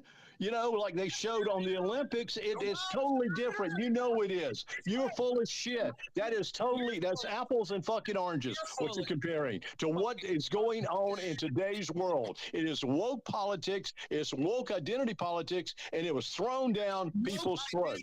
And look how many people said it was fucking disgusting. It was absolutely fucking disgusting. It was the actual real supper had men. Goddamn, yeah, talking louder than you too, Lou. Every man at the fucking beta bitch. Dress. You're such a beta man. I'm telling you. I know you don't have any hair. That's why I'm going to send you a man bun. Thank God people like you are dying off. Oh, good for me. Yeah, I'm dying off. You are. God, you got 1 foot in the grave. I don't have 1 foot in the grave. I'll probably outlast your sorry ass. How many doctor's appointments do you have this week? How many pills did you take today? How many pills? None. I've taken no pills today. Hey, listen. Yeah, I know. You know what? You're going to the death. You're wishing me dead.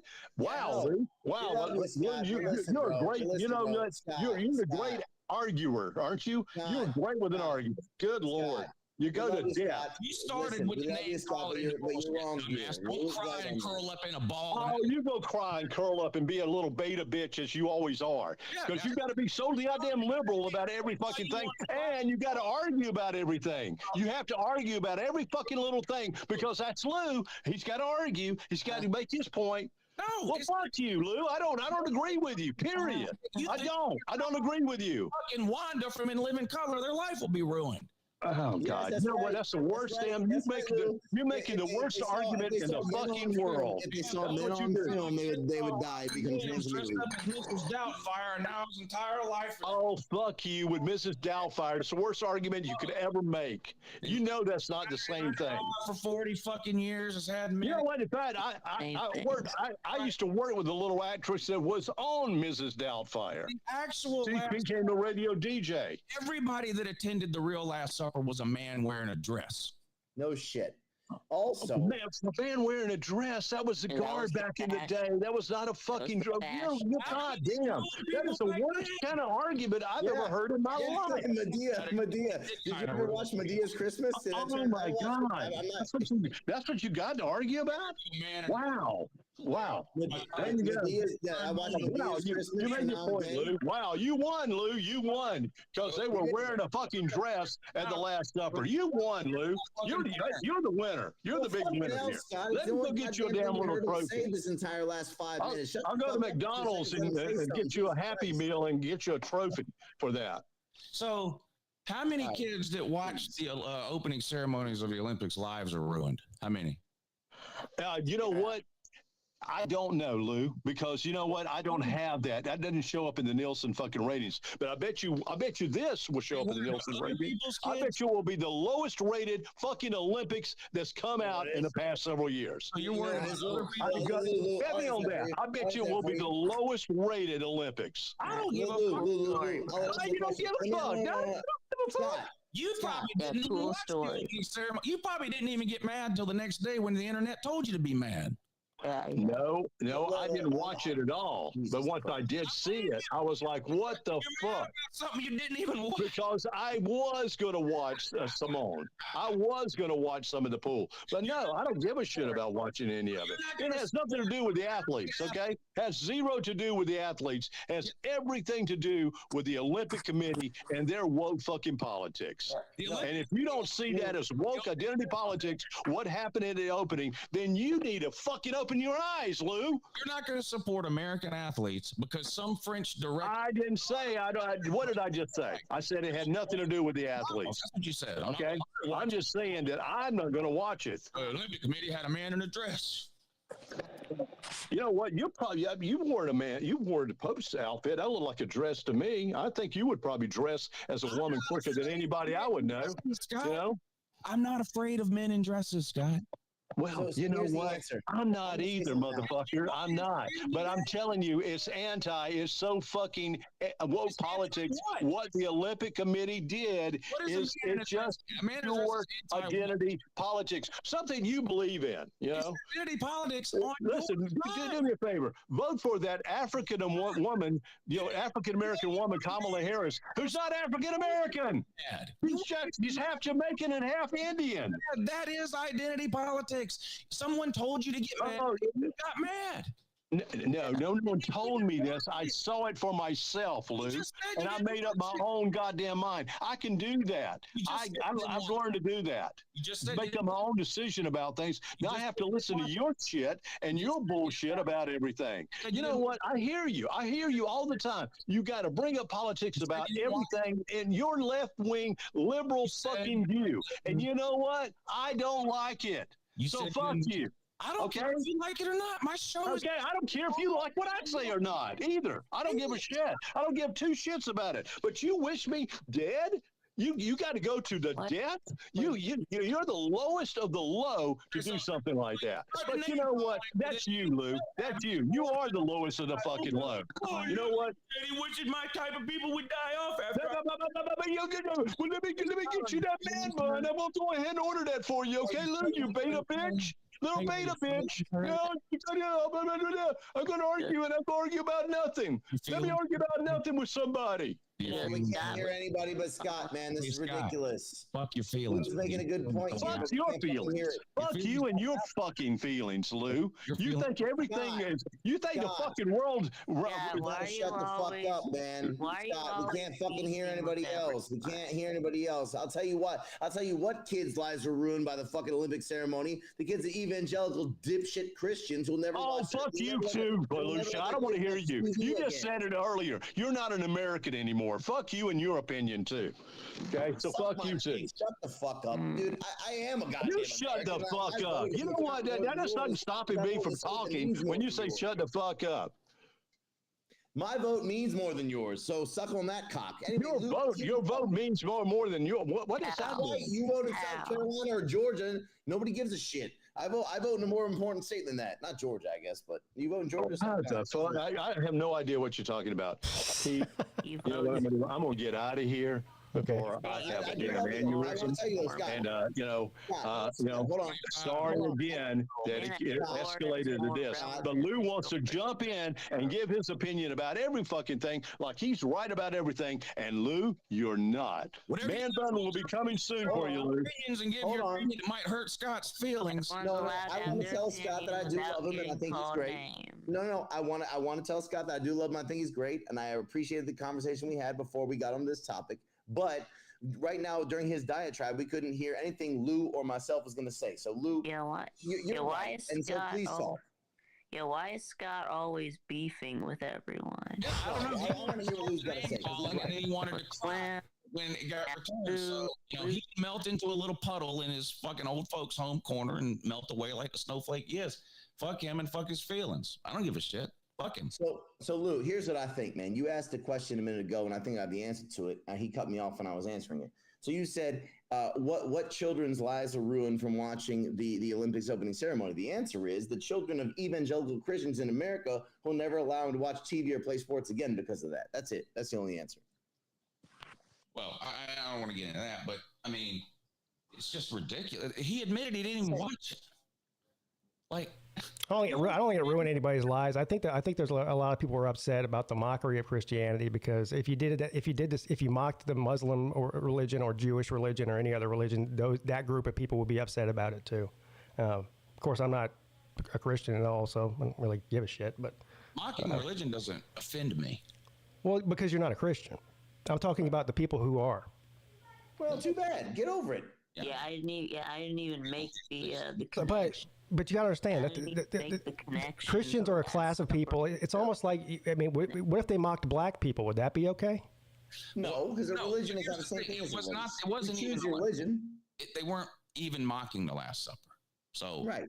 Like, also true. Which is why they've gotten off of that, and now they're on it's not that, it was the trans. We don't like that, because they figured out it wasn't the Last Supper that they were depicting, so they moved on to something else to get outraged about, which is men in dresses. They weren't depicting the Last Supper? No, it was the Feast of Dionysus. Okay. See, I don't even know. Look, I'm gonna be honest with you. I saw maybe a 3-second clip on Twitter. I don't know what people are mad about. I'm just going. The problem is, so did everybody else that's foaming their fucking undies about it. They only saw a 3-second clip on Twitter too. I mean, literally, the guy that wrote, directed, and produced the opening ceremonies came out the next day and said that was not a reenactment of the Last Supper. It was the Feast of Dionysus from ancient Greek times, back in the original. That makes sense, because it's the reason it looked similar to the Last Supper is because, now this may come as a surprise to a lot of people, but a lot of what's in the Bible is copied from things that happened thousands of years earlier. So you know that. So like the Feast of Dionysus happened 4,000 years ago. The Last Supper happened 2,000 years ago. So it's not a surprise that the Last Supper resembles the Feast of Dionysus, because it's literally copying the Feast of Dionysus. Right. And hey, Lou, where did the first Olympics happen? In ancient what? Greece. Right. So it was meant to pay homage to all that, but like when I first saw it, it looked like the first thing that popped into my head was that looks like the Last Supper, but it didn't offend me. And then when I heard the guy come out and say, it's not the Last Supper, it's the feast, I didn't know what the feast. I understand what you're saying, because I'm not offended by it either. But if me and you were Christian, we might be offended by it. That's what I'm saying. Yeah, but a lot of these same Christians who are offended by it, if you go to their Facebook page, they've got 1 million memes that they've posted of Trump sitting in Jesus's lap, or I've seen Trump sitting in the middle of the Last Supper. Well, that's just They weren't even that's just mad ridiculous. until the next day. They got on the internet. They didn't watch the opening ceremonies. They got on the internet the next day. They saw some political blog or something that they subscribed to on Facebook post that, oh my God, the Olympics is mocking Christianity. And then they got outraged. That's like right. Scott didn't watch it. He had no idea. He logged, someone showed him how to log onto the internet the next day. And he saw a picture that made him mad. And now he's outraged. That's identity politics. It's a group of That people is that you exactly mad what at another identity group of politics people. is. Yep. And Scott is falling for it, hook, line, and sinker. That's correct. Now, to be fair to Scott, he probably really is afraid of men in dresses, so it didn't take much to get him riled up because he's a dinosaur. So, but that's what happened. I mean, identity politics takes place on both sides a lot. Sure. Yeah. Yeah, on the left, it's like everybody's racist and like whatever that that goes, and then on the right, it's like gays are evil, and if you see a man in a dress, it'll ruin your kid, or groomers, right? Right, of course. Well, yeah, like they said, they send their kid unsupervised to Sunday school for 8 years and on the internet for the rest of their life about how scared they are that someone's going to follow their child into a public bathroom. Like, it just doesn't make any sense. Which doesn't happen. So 85% on the right. Yeah, I don't know about that. No, I mean, I don't know about what. In as much as sometimes I feel like some people on the left go a little bit too hard into identity politics. People on the right, that's their entire fucking thing. Well, look, they're doing it right now with the Kamala Harris campaign. They're totally using identity politics for that. I mean, white people for Kamala. Yeah, white people. That's like the person that's like, I got one black friend. I'm not racist. If you got to announce that you're a white person for a black person, that's just fucking pitiful. Why can't it just be I'm for Kamala? Yeah, right. Yeah. Got to be like white man for Kamala here. Or, I agree with that, but then on the other side of that coin, all the Republicans came out as soon as she was the presumptive nominee after Biden dropped out. Right? They're coming out saying she's a DEI hire. And first of all, she's got way more fucking experience in government than goddamn Trump has. Fuck, she was the elected. She was the state fucking attorney general for California, state senator, and the vice president. Well, right? She's got way more fucking government isn't necessarily a good thing. Yeah, I was about to say. I understand that. Yeah, I mean, you know that Trump, One of the things that makes say DEI, they mean the N-word. That's what they mean. Trump is that I have wanted somebody like Trump to run for office since I was legal voting age. Somebody that has nothing to do, someone that's not a politician. Like a Ross Perot type. Anybody that hasn't spent 40 years lining their own pockets while doing nothing. Somebody just from the private sector, corporate sector, anywhere. And then we finally get one, and it's literally the worst fucking human being I think I've ever seen. Right. I understand what you mean. And I just can't vote for him. It's got, like, there are policies he has that I'll, just like with any Republican or Democrat, Trump's got policies I like. He's got policies I don't like. Right. But under no circumstances, gun to my head, would I cast a vote for Trump. Because he's a fucking piece of human shit. I just won't do it. He's a liar. I don't know about the worst politician ever. I mean, Lou, think about the millions of people who have died with these endless wars that the previous presidents have dragged us into. They're not scum of the earth too, Trump's in favor of that. Well, those are political. You're talking about things they did politically while they were in office. I'm talking about just a piece of shit human being. Right. Just personally. I mean, the guy just got 8 kids, cheated on all 3 wives, got his second wife pregnant before he was married to her while he was still married to his first wife, cheated on his third wife with a porn star while she was at home with a newborn special needs child. Yeah. I mean, the guy is just a complete, there's nothing about him personally that I can stand at all. But Lou, wait a minute. Because some fucking pastors laid hands on him, now he's a Christian. You know that? Mm-hmm. Yeah. I don't think Trump's a Christian.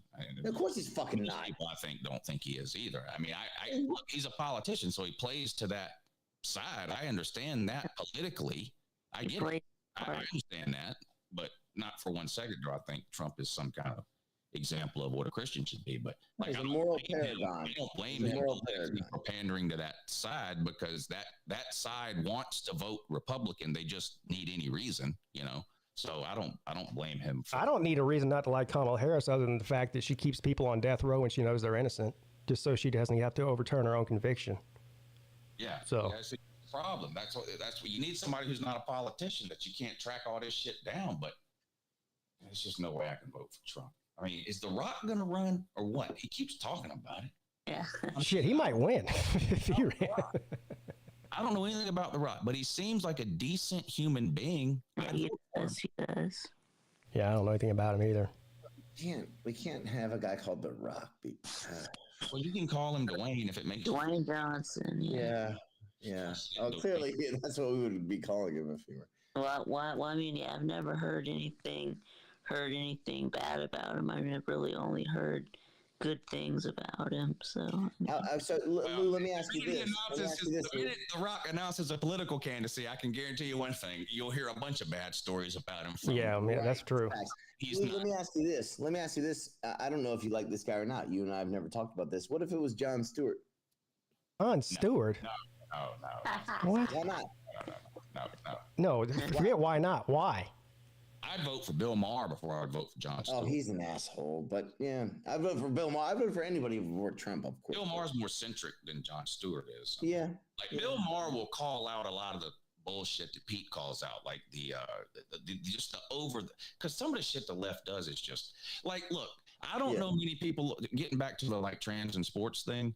Right. I don't know many people on the left who support a man who has transitioned to a woman competing in women's sports. There's not very many people on the left that support that. But the politicians on the left, this is not an important political issue. They won't. But the politicians on the left should come out and say, "Listen, we're all for you transitioning and having protections under the Constitution and equality and all that. Right. But it's just not. It's just look. I know life's not fair, but we do try to keep sports fair. We have all these rules in place. You can't bet on sports, you can't take steroids, all these kinds of things. We've always tried to keep sports fair. And it's just a basic understanding to me that if you're born a man, no amount of medicine you take or surgeries you have is going to take away the potential advantage you have over females in physical. Right. That's a scientific fact. I feel like that might be right. Plain as day to me. And like I said, I don't know very many people on the left who disagree with that. Yeah. But the talking heads on the left won't come out and say it, whereas the talking heads on the right will. And Maher will tell them, like, that's insane. What are you doing? That's insane. Of course, this guy shouldn't be swimming against women. Like, it's mind-boggling. Yeah. Listen, I tend to agree with you here. And again, obviously, I'm somebody on the left, and I tend to agree with you there. So I probably fall into that camp of someone on the left that's somebody that you're characterizing right now. I think it's a much smaller problem than what some people on the right make out to be. I mean, there's been like they're using it for political points. Profile examples of that happening, where a man has transitioned to a woman and then dominated women's sports out of the millions of athletes that are in the country. But look, I've got a daughter. And she never played any sports, but if she would have, and she was a high school swimmer, for example, and I had to watch her constantly come in second place behind a biological man, it would piss me off, and I would get thrown out of every swim meet I was at. I mean, that's not right. Yep. Dylan's got it. Yeah, I would be a great president. But you know who I would rather have president? Pete Davidson. Yeah. Because anybody who's getting that much pussy doesn't have time for war. And let's be honest, he's not the best looking guy. So what has he got going on? He must be packing something. He's got what the Gen Zers call Riz. Riz. Okay. He's got something. Riz. There you go. He's got something. Yeah. I'm gonna leave Scott alone though. This is no, God loves. I mean, we love Scott. It's just this is the last presidential election he'll ever vote in. So, oh, great, here we go. Right, because Trump said, if I'm elected, you will never need to vote again. Yeah, see, that's another thing. Now, come on, motherfucker, what? Yes, that's what he said, but that's not what he meant. No, of course not. they run with this shit, and it's just like, come on. He's not saying that we're never going to hold another election in this country. When he goes to the teleprompter, he says all kinds of... That's one of their talking points they've been saying since he entered the race is he's going to make himself dictator. He's already been president and didn't make himself dictator. What are you talking about?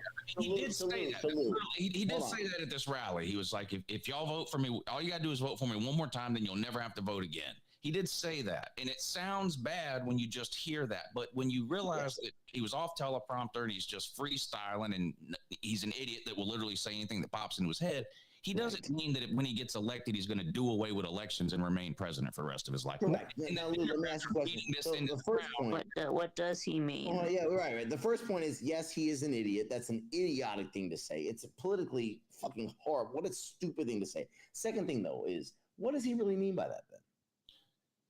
Yeah, what does he mean? I think he means if they elect him this time, he'll fix all their problems. That's what he means, which is also not true. No single president is going to fix everybody's problems. But he's telling them, vote for me this time. I'll fix all your problems. And if you don't want to vote again after that, you don't have to. I think that's what he was kind of trying to say. It came off wrong. And look, I'm no Trump apologist. I wouldn't piss on him if he was on fire.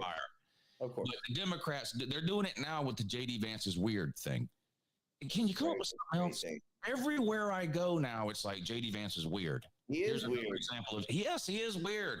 But like, you can't go anywhere now without some Democrat saying, "Look at this. Here's weird J.D. Vance. I had it again." Weird. He is weird. He's what's the show? What's that show on Amazon Prime about the women who can't leave the house? Gilead or whatever the fuck. I thought Mike Pence was bad with I'm not allowed. You're talking about the Handmaid's Tale, right? Handmaid's Tale. This guy Pence has got some weird fucking views when it comes to families. He's a weirdo. People that don't have kids. He's very. What is this deal about?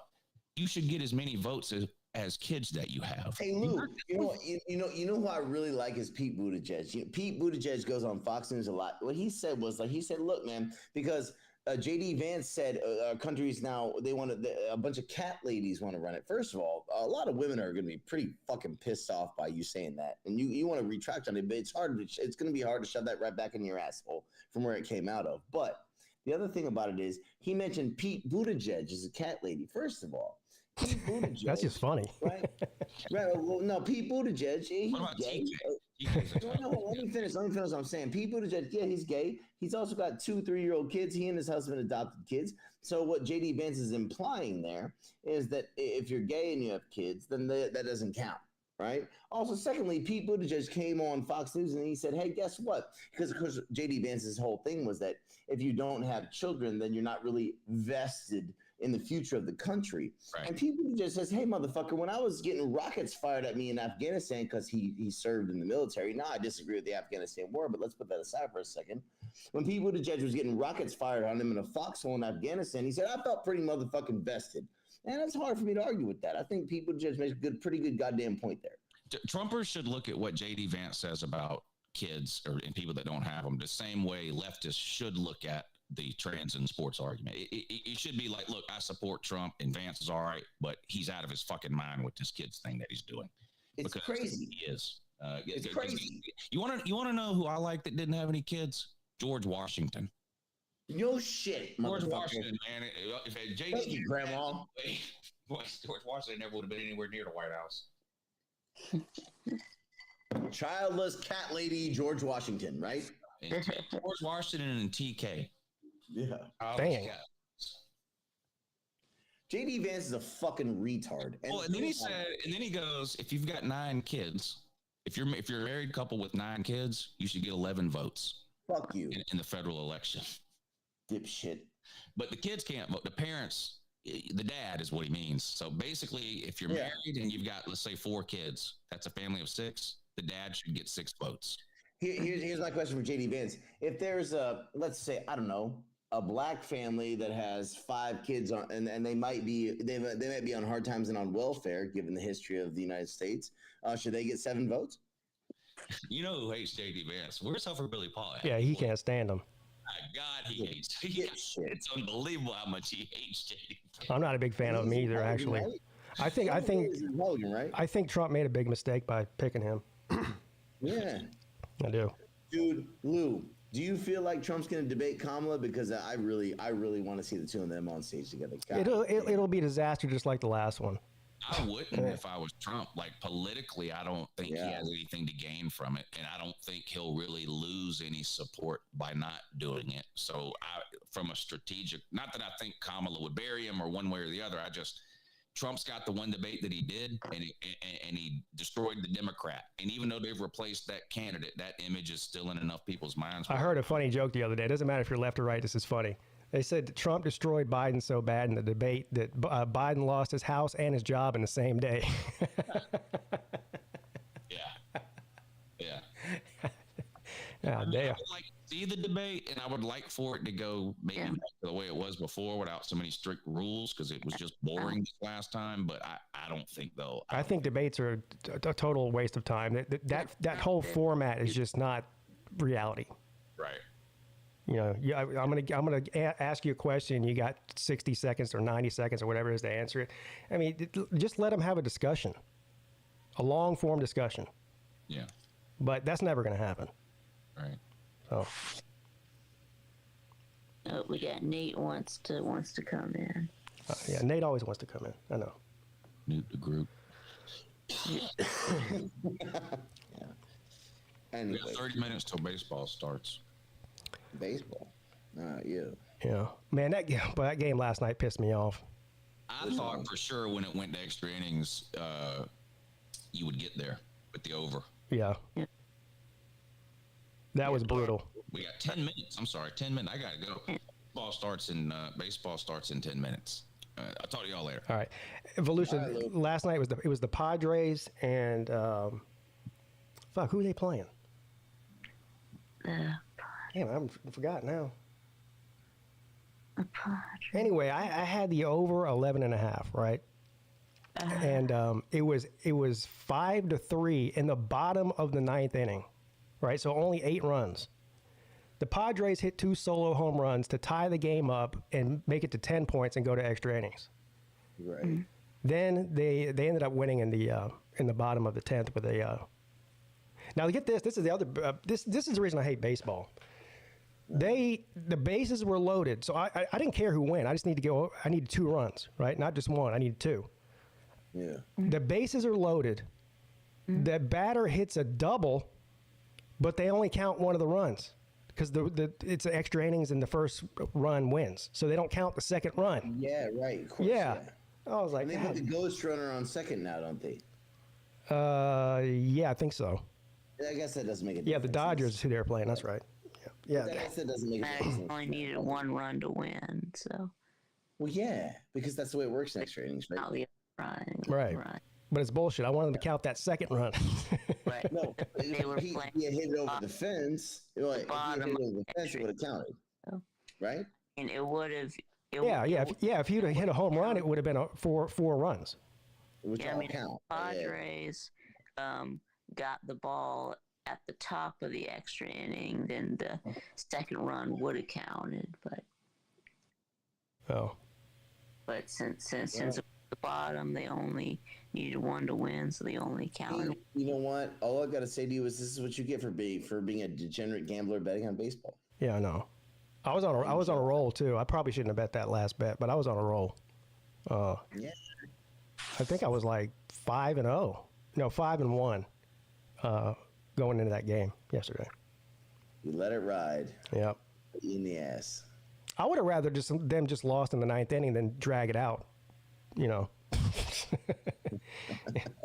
Maybe stay up till 1:30 in the morning watching that bullshit. Yeah. What am I betting today? I forgot what I bet. I'll tell you right now. Did we start the show early today? Is that what happened? Yeah, I started at 10. 10, right. Yeah. I didn't go to bed till like 2:30 because I watched that game and then I was up. And then I was up at 5:30 this morning. Insomnia sucks. I was going to say, it's 11:55 p.m., which means 11:55 a.m. where you're at. I was like, fuck. Let's see. I've got the Braves over 7 and the Phillies and Yankees over 9.5. That's what I got. Word. The last two Phillies and Yankees games, the past 2 days, both of those they've scored almost 20 runs in each one of those games. So I feel good about that one. So are the Phillies still looking like the best team in baseball? I haven't checked the standings in a while. Yeah, I don't know. You know what? I honestly don't know who the best is. The Phillies are right up there, though. I know that. How are the Reds doing, man? They're pretty good. The Yankees are coming on too. The Yankees went through a slump where they couldn't score. Now they've found their bats. I think I got a buddy out here who's a big Yankees fan. He's young as fuck. Yeah.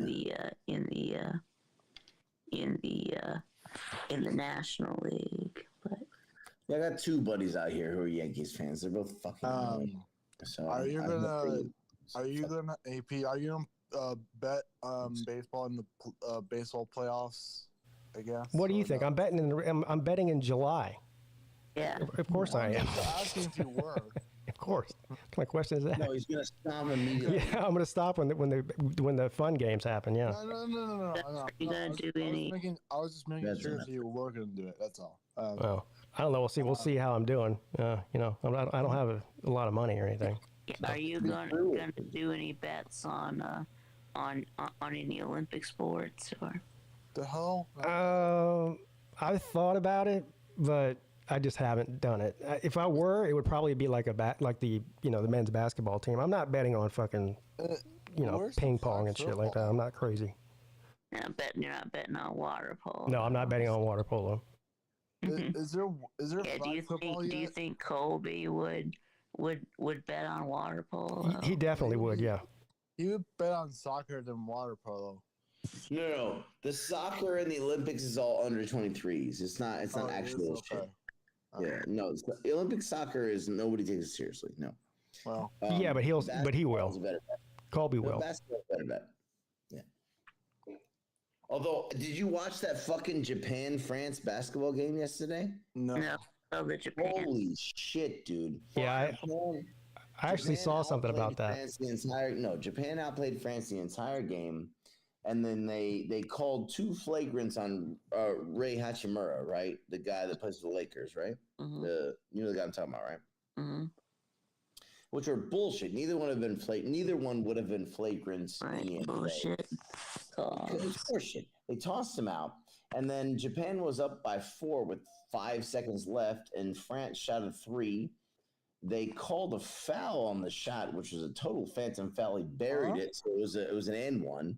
And then he made the free throw to send it to overtime, at which point France won because Japan's best player had been thrown out of the game at the end of the third quarter. I thought Rudy Gobert was France's best. No, Japan's best player, Hachimura. Oh. You know who Rei Hachimura? He played for Gonzaga. He was on the Wizards. Now he's on the Lakers. He's a doesn't ring a bell. Okay, he's a good player. It's the 7-foot Japanese guy. You can't miss him, Vic. Right, it's a half black, half Japanese guy. He's from Japan. I mean, he grew up his entire life in Japan. Played for Gonzaga, and then got drafted by the Wizards, and now he plays for the Lakers with LeBron. Anyways, he's a good player. Yeah, Japan's best player. He's a very good player. And they threw him out on a second quote unquote flagrant with like 9 minutes left in the game, or maybe even more, which was really weak. And then Japan held on to the lead, and they were up by 4 with like 5 seconds left. France shot a 3. They called a foul on the shot, which was really weak. He buried it and then made the free throw to send it overtime. And then, of course, France has got Gobert and Wembanyama. And Victor Wembanyama's a goddamn alien. He's so good, dude. Wembanyama's different, man. Who is the best team other than the United States? I would say it's going to be either Canada or France. Yeah, Canada or France. Canada's very good. Canada's got Shai Gilgeous-Alexander, Jamal Murray, all them guys. Like, Canada's got good players. They got Drake. There's a lot of players in the NBA right now that you don't realize are Canadian, but they are. Yeah, France made the. France was in the gold game in Tokyo last time. So right, and we beat them. But Canada, man, I would say I think the best team Canada might be Canada. In like the group stage. But, right. So obviously we're the best team. Then the second best team is either Canada or France. And then after that, you've got Germany's pretty good and Spain. Yeah. So, and then after that, Japan comes in after that. So it's pretty much United States, Canada, and a bunch of teams in Europe. Basically. Yeah. And Japan. Japan's not bad. Japan's not bad. Yeah. I saw a Japan picture. is like number 6 or 7. I saw a picture of that game. It was like a still picture of. There's some guy that plays for France that's like 8 feet tall, and there was like a 5-foot Japanese guy covering him. He came up to like his waist. Yeah. Now, Serbia's got the best player. Of course, they have Nikola Jokic, who's the best player in the world, but they just don't have. They have Bogi Bogdanovic. They have like Micic, but they don't have like a great team. Right? And he played for the Hawks at a. Yeah, that's Bogdanovic. Bogdanovic, yeah. Right. But Is Luka playing in the Olympics? I'm sure he is. no. Slovenia didn't make it. There's only 12 teams. They didn't make it. Damn, that's made it to unfortunate. Tokyo, but they didn't make it this time. I'd say it's tough.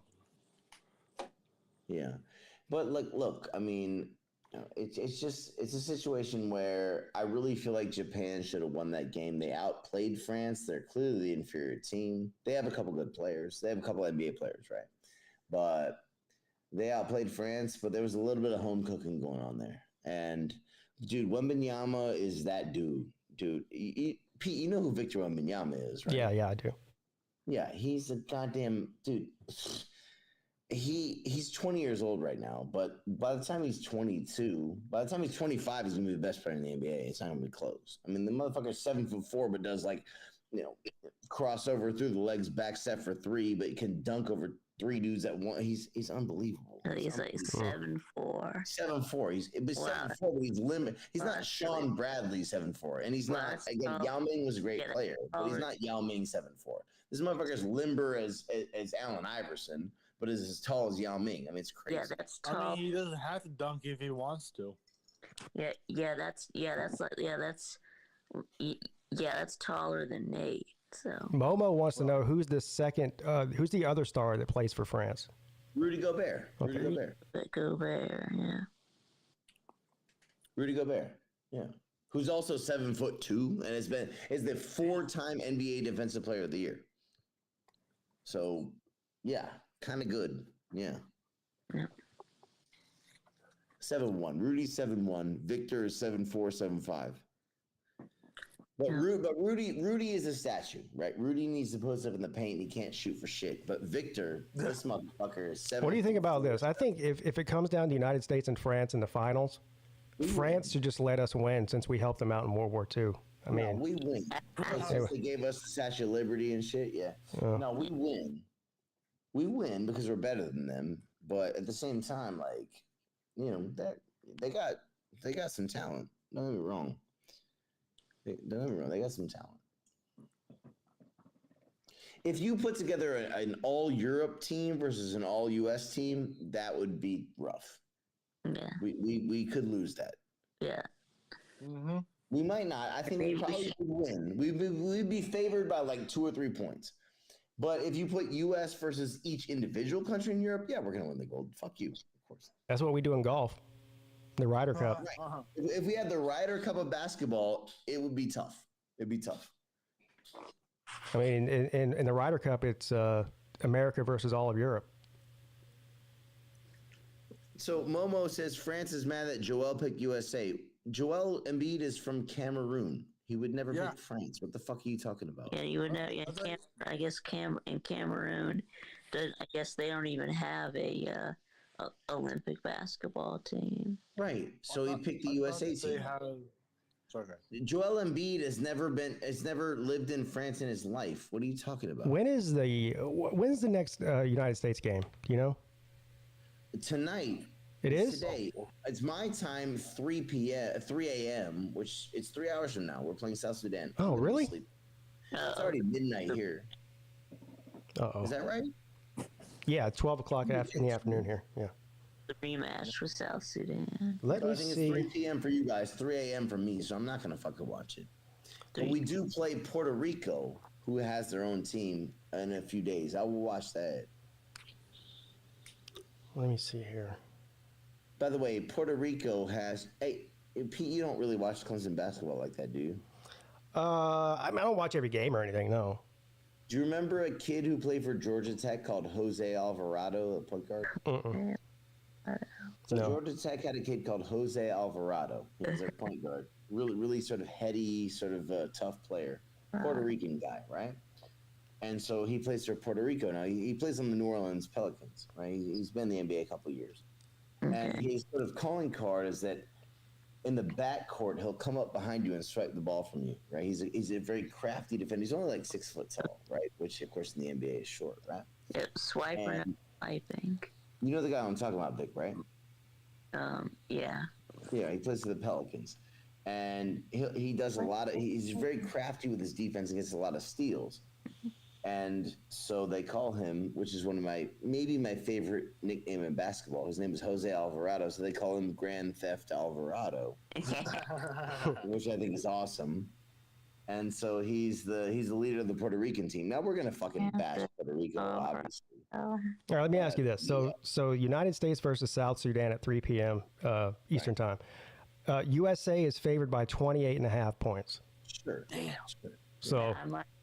I might stream that game. I mean, if Celine isn't doing his Celine show. Do they cover? I would say we probably don't. It's right around on the number. No. As Vic said a minute ago, in the exhibition game, it was LeBron made the game-winning layup, so he beat him 101 to 100. But we're not going to treat them with kid gloves the way we did in the exhibition game. We're going to fucking crush them. So I think the right number is right around 28. So I wouldn't bet on it. I wouldn't bet on that. Well, I'm either going to take USA or not do it at all. I'm not betting on South Sudan. So no, I wouldn't. Let it go. Here's the thing, Pete. Wait until it's the elimination knockout rounds, and then you can bet on the line. All right. Thank you for talking me out of that. That's all I needed. Because once it gets to the quarterfinals, then we can start talking about it, right? Yeah. So we play South Sudan again. My time 3 a.m. So I'm not going to watch it, and then the next game is Puerto Rico, which I think is. Can you check what day that is? Maybe it's. I want to say that's 11:15 a.m. your time, 11:15. It's probably going to be on Friday, but let's see. That's probably. I'm going to Beijing this weekend, so I might not be able to, but if I can, I will. USA versus Puerto Rico. Yeah, when is that? Here. Pretty sure it's Friday. I think there's always one day between games in there. Let's see. Oh no, it's on Saturday. Several days. Oh wait, hold on. Several days. It's not one day. It might be on Saturday. Oh, okay.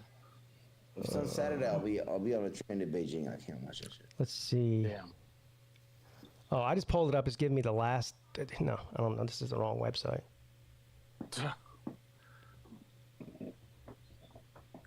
Well, I guess I could watch it on the train, right?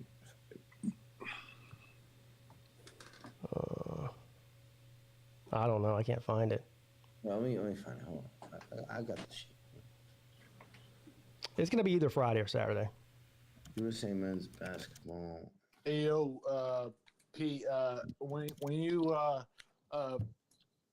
bet on the MLB playoffs, just a reminder for you, do not bet on the Brewers in the playoffs. They always choke. Fuck the Brewers. Sure. Just let you know. Yeah, I can't promise anything.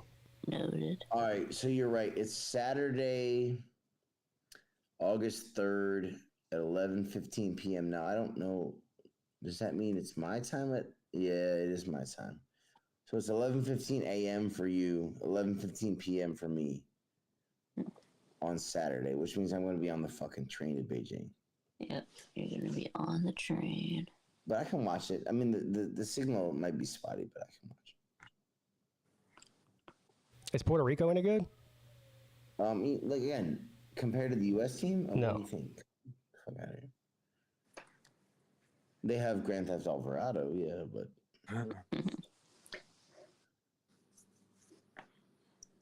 no. The Olympics is interesting for the U.S. when we get to the knockout rounds.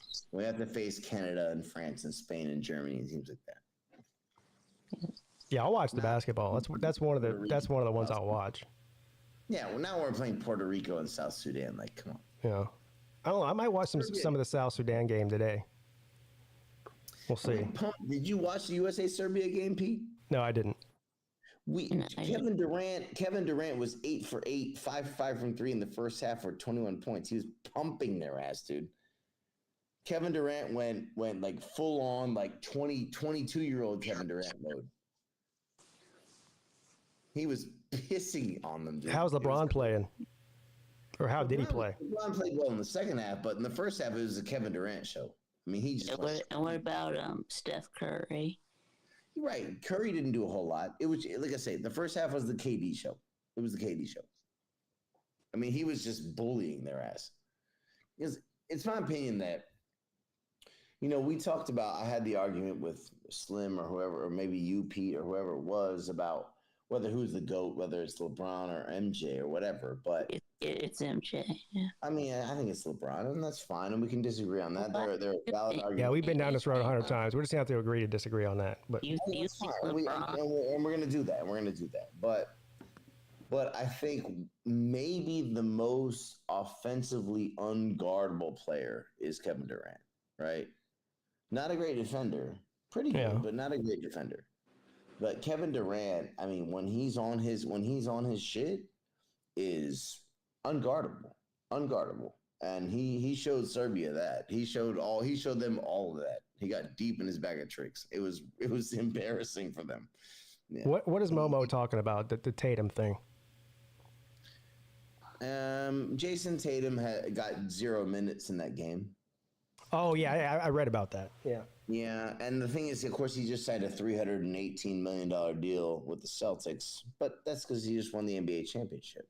Mm-hmm. People want to hate on Tatum. I think Tatum's a very good player. I don't think he's a top 10 player in the NBA, but he's top 15 probably. But people want to hate on him. But at the end of the day, he just won a fucking NBA championship. If I'm the Boston Celtics, he just led me to an NBA title, so I'm going to pay the man. It's the end of it, right? So. Yeah, he's going to play. I mean, I don't know. I understand being upset that he didn't get to play, but it's not like he's not going to play. Right. The idea is that, of course, Kawhi Leonard got injured and backed out, and so his replacement was Derek White, who also plays for the Celtics, right? Uh-huh. And so the sort of consternation in the Jason Tatum camp was that Tatum got 0 minutes, but Derek White played like 25. Or 20 minutes. Oh, wow. Right? And so his own teammate, who is objectively not the player, Derek White is a great player, but he's not the player Jason Tatum is all around, right?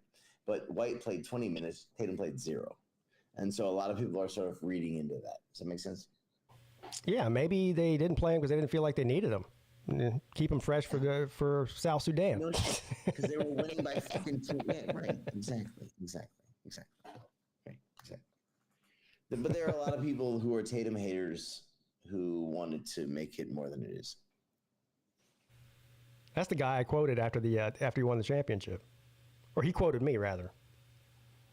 Did he? Well, I told you to watch that short that I posted. What did he say? Actually, no, I did see that. Yeah. I did see that. What did he say? He said, "What are they going to say now?" What are you gonna say now? Okay. Pete's greatest short of all time, dude. When we shit all over Alabama, hey, you know what it is. Real Pigskin Pete fans know. That's all I'm saying. Yeah, that was me ranting in my garage after we blew Alabama out. Yeah, that's right. Yeah. Can I call us? Because I'm an OG Pigskin Pete fan. Are we? Can I call us Peters? Are we Peters? Peters? I don't know. That sounds weird, but what? Real Peters know. Real Peters. What? Real Peters know that clip. Okay. Let me see if I can find it. I'll play it. Please do. It's the best Pigskin Pete fucking video ever. I'm not going to play the whole video. I'm going to wait for it now. I'm not going to play the whole video. I'll play the short, though. You know how fired up I was when I saw you post that? Hold on now. I don't know if I can't. Oh, let me do this. Because I'm on my second account right now. I'll find it for you if I need to. Jesus. I'll get it. Dude. Because, I went to the 2016 game, right, where we in Tampa, where we beat Bama on the Hunter Renfro play, right? I was at that game, but the 2018 game was in California. I was in Florida at a sports bar watching it, but I didn't go to the game. I regret it to this day. I should have just flown out there and gotten a ticket, but I didn't. But the very next day, I watched this video that you're about to show, and I was so fucking fired up. Tears are coming to my face, dude. I loved it so much. Made me a PigskinPeete fan for life. Why can't I find it? Come on, bro. I'm scrolling through all my shorts. I don't see it. I just posted it a couple weeks ago. We're going to find this. We're doing this. Yeah, just keep looking. Just keep looking. If I got to link it up. No, I'm talking about the short I posted a few weeks ago. Oh, okay. I'm talking about the one from 2018. I guess it was the same one. I don't know. But... Yeah, it's a clip from that video, 19. Yeah. No, I'm finding this shit. Fuck that. Some of the titles of these shorts I have. Nah, dude, come on. Where the fuck is it? Now, I never thought that, 5 years after the fact that we would end up hanging out. But I wonder if I posted it as a regular video. That might be what I did. Yeah. No, it wasn't a short. Shorts didn't exist back then, I don't think. No, I just did it a few weeks ago. That's what I'm telling you. Oh, that's right. They didn't have shorts back in 20. No. I understand what he's saying. Yeah, I don't know. Forgotten that they didn't have shorts. I think I just found it. Let me mute myself for a second. Yeah, I just found it. I just found the long form version. Oh yeah, I know the long form version's on there. In the here. There's a long form version. Let me mute myself. Yeah, but we should just put the link to the video. Yeah, I'm not having a problem finding that video. I'm talking about the short. Yeah, okay. Let me do this. It sounds like the short was lost. All right, here's the video. Not the short. No. You gotta start from, I'd be in Hawaii on a yacht. You gotta start from there, bro. Oh, God, I love this video so much. All right, here we go. About 2 minutes, 45 in. Here. God damn. Man, is there a lot I want to say. Before I say it, though, I want to say congratulations to Alabama. That's it. And I'm not trolling. I want to say congratulations to Alabama on a great season. You're a great team. Yada, yada, yada. I mean, I know you guys are disappointed, but welcome to the pity party of college football. You guys have been dominating for a decade now, and I know it sucks to eat crow. I had to do it last year, and Ohio State does it all the time. Oklahoma does it all the time. I mean, the list goes on and on and on. So, but seriously, I mean, I got a lot of people that watch this channel from Alabama. And I have a lot of respect for Alabama, I really do, and your fans. But guess what? This is Clemson's day. And I've been trying to tell you people, not Alabama fans, but all of you fair weather, non-college football watching hacks who come on my YouTube channel and every other YouTube channel in America, on Twitter and Facebook, and all you say is the same tired shit that I've been listening to since 2010 as a Clemson fan. Clemson's overrated. Oh yeah, they had one good year, then it turned into 2, then it turned into 3, but they're gonna go back to being bottom dwellers. Taj Boyd left, DeAndre Hopkins left, Sammy Watkins, now you're gonna go back to being bottom dwelling ACC school. This one. I would like to interject here. I haven't seen this video since I've made it. It's in years, but we're hearing the same thing now that I just said about Clemson. Now, I'm not claiming Clemson's going to go out and win a national championship this year, but all the same things I'm talking about in 2018 is the same things we're hearing now. won't last. You're just a flash in the pan. Then along comes Deshaun Watson and that whole crew that was with him, Mike Williams, Ben Boulware, I can go down the line, Wayne Gallman. They win a national championship in their second bout against Alabama in the playoffs or in the national championship game.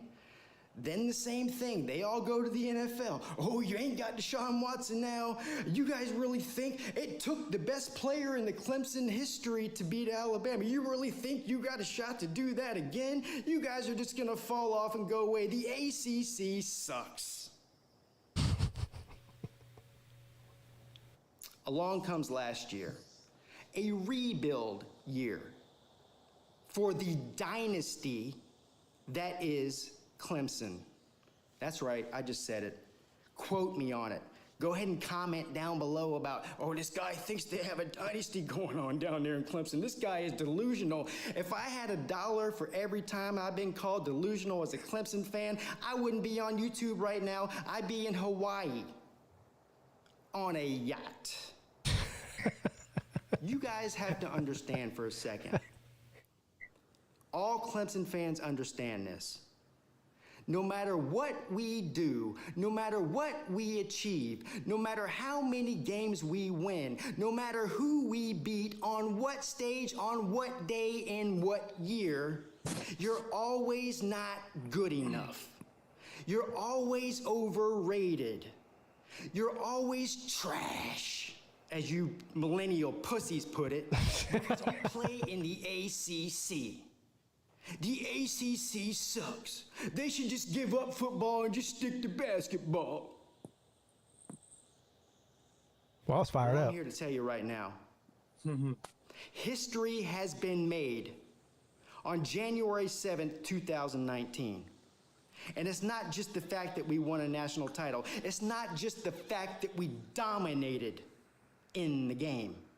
It's the fact that we are 2-1 against the almighty Nick Saban in national championship games over the past 4 years. It's the fact that we're the first team in the history of college football to go 15-0. It's the fact that everybody doubted us. It's the fact that everybody thought that this was the best team ever constructed in football down in Tuscaloosa, Alabama. It's the fact that everybody thought that Tua Tagovailoa, I don't even know what Tagovailoa was unbeatable. This guy is basically a magician. He's Merlin.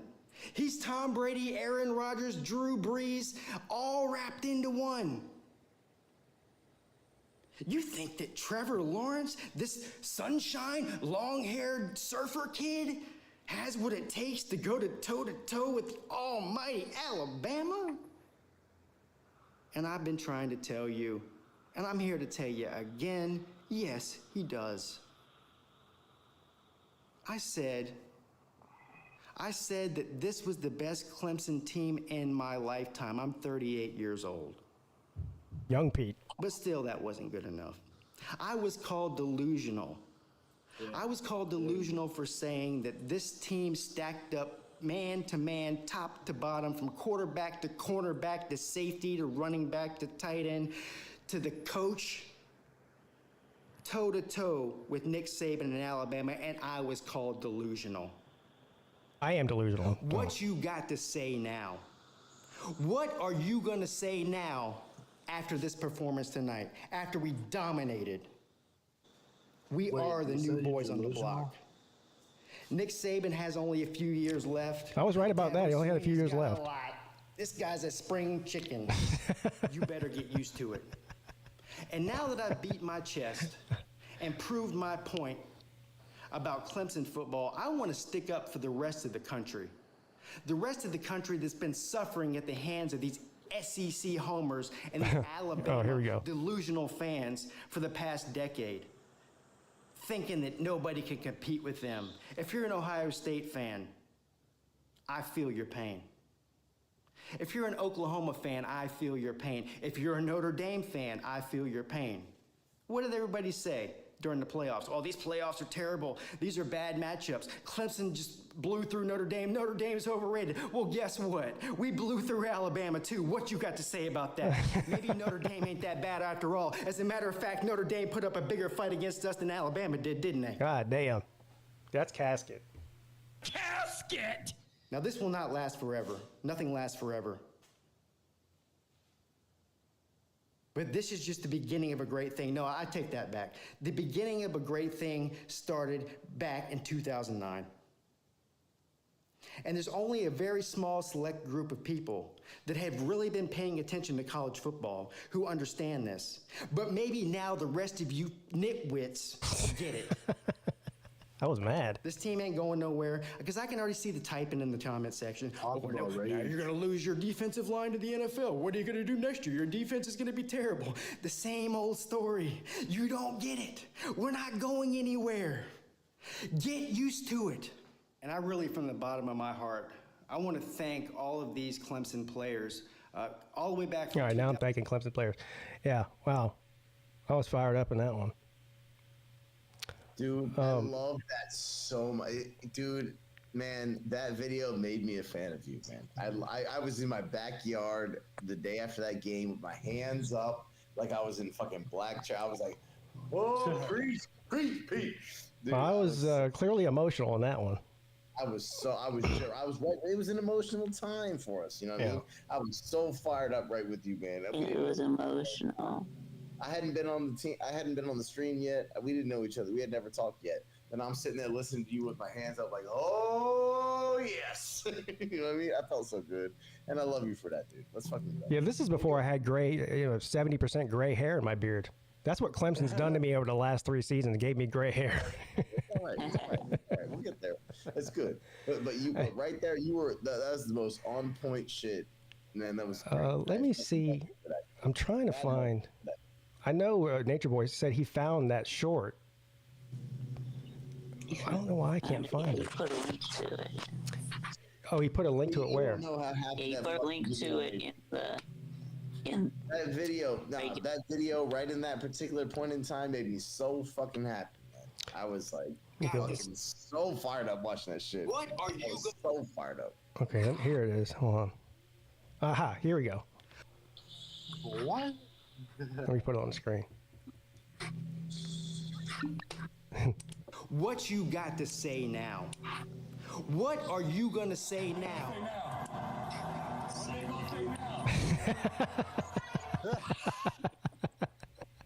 What? Oh God. Pure gold.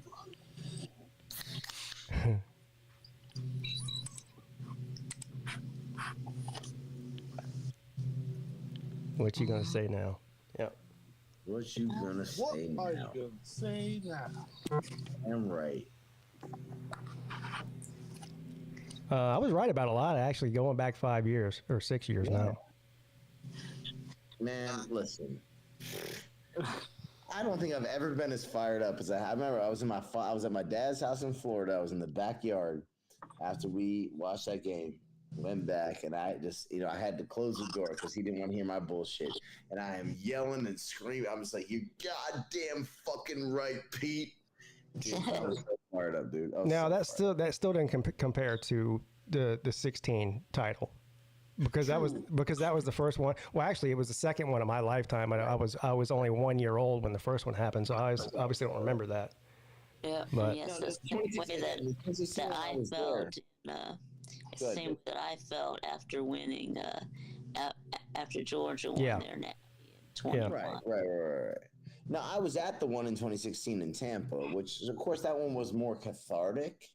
But somehow, just the way that we just absolutely beat the fucking piss out of them in that game, man. Yeah, it's kind of like how we beat the piss out of TCU. Yeah, but it's TCU, man. I mean, we did it to Alabama. Yeah, it's TCU. It's Alabama. Yeah. I'm not saying again. I don't subscribe to the Mississippi State idiot that TCU shouldn't have been there. You guys were just the best team. It is what it is. But just for us. I mean, to be fair, that year Alabama did dominate that whole season.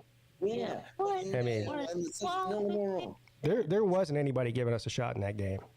And it's like you said, Pete, and you said it right. Feinbaum and all those other fucking retarded jerk-offs the entire time. We're like, oh, Stephen A. Smith, the number 1 team is Alabama. The number 2 team is Alabama. They were already crowning them the greatest team in college football history, and then we beat them by 4 fucking touchdowns. And so I feel like that video was the voice of every Clemson fan. I just felt like that because, again, we had never talked about that time. But that the voice of you right there was the voice of every Clemson fan. Everything you said in that video was what I wanted to say to everyone. You know what I mean? That's why I felt it so hard. I love it. Yeah. I love it. That was literally 2 minutes after the game ended too. Right. And you were right on point. It was perfect. It was visceral and it was correct. And you were speaking for all of us for that. I love you for that. That shit was fucking awesome. Well, hopefully at some point I get a chance to do a video like that again. Pray tell, man. Your lips to God's ears, goddammit. You might have a heart attack if you do the next one. Yeah, you know what? You're about right. Although I've almost had a heart attack over the past 3 years watching them lose, so I'd rather have a heart attack watching them win. So yeah.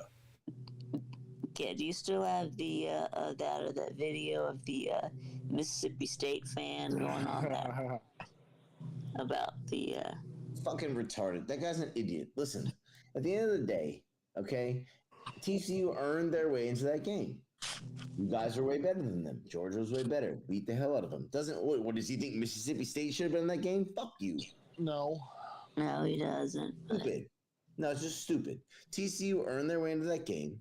They had one of the 4 best resumes, and they beat Michigan. Yeah, and they ended up having a bad day and losing to fucking Georgia, and it lost to them by a lot. Okay, but Georgia was far and away the best team that year. Yes. So it is what it is. You can't say that because a team got blown out in the championship, they didn't deserve their way to get there. If a team gets blown out in the Super Bowl, does that mean they didn't deserve to be there? No, that's not how it works. Right. Well, no one's ever lost 65-7. Right, but I mean, the Bills got blown out 55-10 by the Cowboys. The fucking Broncos got blown up. Peyton Manning, when he threw for 58 touchdowns or 55 touchdowns or whatever it was, they went to the Super Bowl, lost to the Seahawks by 5 scores. Like, okay, but that doesn't mean they didn't deserve to make it there. They beat all the teams that they were required to beat. Yeah, exactly. Yeah, they deserve to be there. You know what I mean? It is what it is. TCU deserved to be there. It certainly wasn't fucking Mississippi State, right? You want 4 SEC teams in the playoffs? I thought. Yeah, do you still have that video saved? Or please don't play that. Dumbass. Jerk off. He's talking about this. It's only a minute long. College Football Playoff Committee, congratulations. You need to pat yourself on the back because you have screwed every college football fan in this country tonight. Really? That's what you have done. Yeah? You have done that. Because they didn't put your team in, you fucking retard. Let me make fun of them every day. Look at this. They just, luckily, he dropped the ball. No, okay. What is this? What is this? Yeah, Mississippi State would have won that. This is a national championship game. Uh-huh. That's what this is. It is 45-7. Yeah, okay. You thought TCU belonged in this game? What was the qualifications, College Football Playoff Committee? What was their qualifications? Getting beat by Kansas State. They won 12 games, you fucking retard. This game, the biggest game of the year. The game that every college football fan, no matter what team they pull for, looks forward to. And this is the garbage that you gave us. He can put on a Mississippi State hat and say that with a straight face. It's ridiculous. You are pathetic. This is a disaster. This is a barn fire. And every one of you, not one of you deserves to be on that committee if this is what you think college football is supposed to look like. Damn. You owe us all an apology. Every one of you that's on that committee that pulled some crap like this deserves us all an apology. And I want it. I want it. This better not ever happen again. This committee needs to be redone, got done away with, whatever you want to call it. This is garbage. Pathetic. You are pathetic. This is garbage.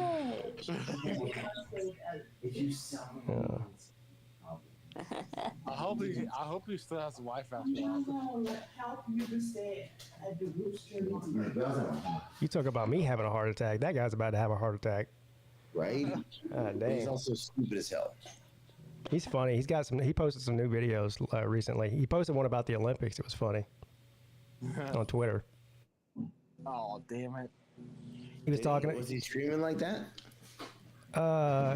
A little bit, not really. He wasn't mad. He was talking about how he was looking forward to watching the bobsled and the figure skating. Of course, it's the Summer Olympics.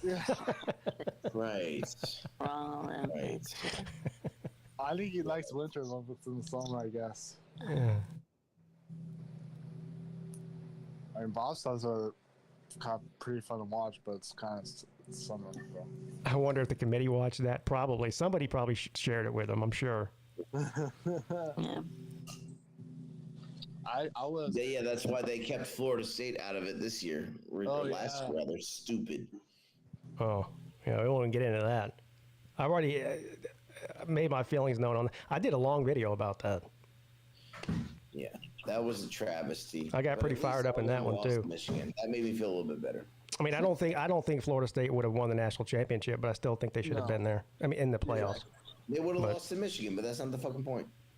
Right, the same as the TCU deal. Yeah. Right. Yeah. Yep. We agree. Whatever. Yeah.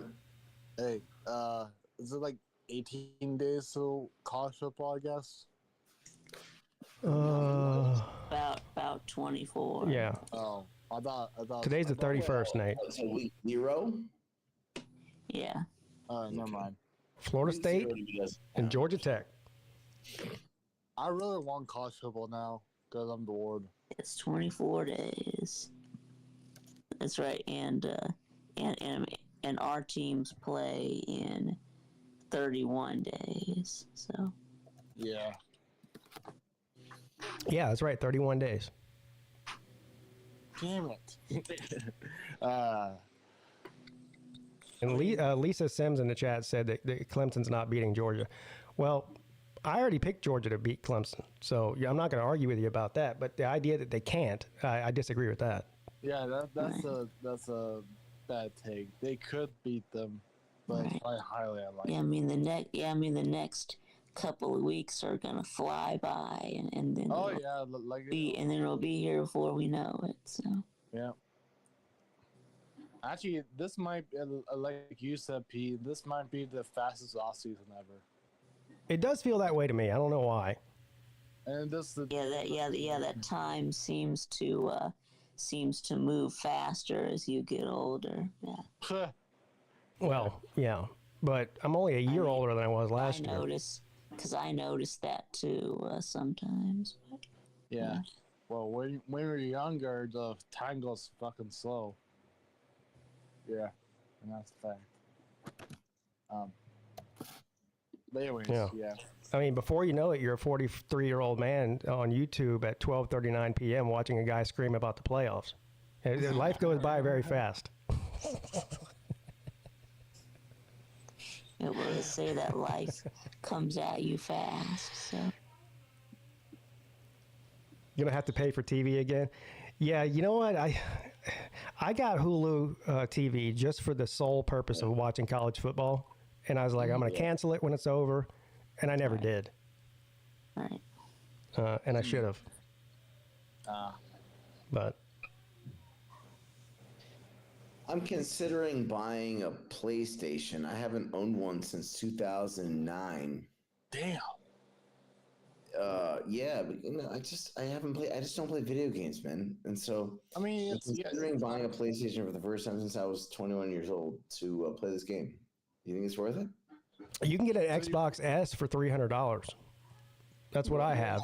I'll hear it might be a little bit more than and that. And also, Xbox Series or Xbox S also supports the new college football game, I think. That's what we're talking about. Yeah. It does, yeah. But what? I got a question. Make me seem like the idiot I am. What the fuck is that? An Xbox what? S. Xbox. Well, it was the series. Well, the new Xboxes. There's like the series, S and the Series X. X. And, like, Yeah. It's basically a version. The Series X is the bigger version. But now Momo is telling me, Momo is telling me that there's no such thing as defense in the game. Now, the way that I play, I'm a defense first guy, and the way that I play, I'm a sort of blocking and tackling, running the football and playing defense because I'm good at playing defense. I've heard people say, I saw that that EA Sports put out a release that said that they were going to try to fix that. I guess there's a problem with the tackling. So that's the case. Then this plays. No, but they're going to update it though. Really bad. A lot of the time they just play really bad, like leaving receivers wide open. Not tackling. I will end up breaking my controllers because you just have to wait for the update to come out, which is probably soon. I don't know. I'll wait until that happens. I'm not buying the game until I had to send the Xbox off to Microsoft to get fixed. Damn. It's under warranty still. It's only 7 months old. But I'm still waiting. So. Yeah. I mean, I'm not good. I mean, me and Vic are not good at the game. We play each other. I'll go ahead and tell you I'm not going to be good at it, but I don't care if I'm good at it or not. I don't care either. I don't care about being good. I just want to have fun at the game. You okay, Vic? Well, you're pretty goddamn good at it. When I was in college, I was pretty fucking good, man. Well, I believe it. Yeah. I mean, I played the NCAA, whatever it was, 14 or 13, whatever the last one was. But I haven't played that. I probably haven't even played that in 8 or 10 years, like since it came out. So. Well, no, the last game was 11 years ago. Yeah. The last game was 14. Yeah. So. Which came out in 13. Which came out in 13. So 12 years ago then. Well, no, 11 because it's 20. Yeah, it was 11 years ago. Yeah. Yeah. But I have seen I've watched some simulation games and stuff, and like on YouTube, and it does seem like all the games are extremely high scoring, like 50 to 30, and right. It's like, I don't like that. It's like Big 12 football. Well, it depends on what you make the length of the quarters. But. It's like Southern Cal versus Southern Cal versus each other with no defense. If there's no defense, I'm out. Yeah, but like I said, they said they're going to fix it. Hopefully. I'll wait till they do. I mean, anytime they release a new game like that, it's going to be some glitches in it. Yeah. Well, I don't know if it's really a glitch, but. Well, whatever it is. I think I thought it was just the way the game is, but yeah, they need to fix it because well, one of the glitches that I have encountered is if you have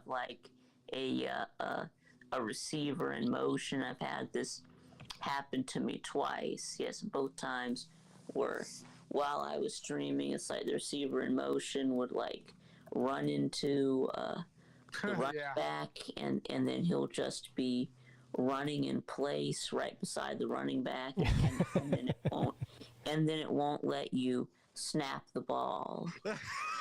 Oh God. Lisa wants to know, who do I have against Oregon or Ohio State? Well, I have Ohio State win the national championship. So then you have to call a timeout to keep from getting a delay a game. That should be a good game, Oregon. I'm picking Ohio State. I would actually throw. I have a nice big TV here, and I would throw my controller right through it if that happened. And so I probably shouldn't buy the game. I would too. Yeah, well, the second time it happened, I was able to just let the clock tick down to the 2-minute warning. But oh yeah, I forgot about that. The first time that happened to me, I had to pause it and call timeout. So.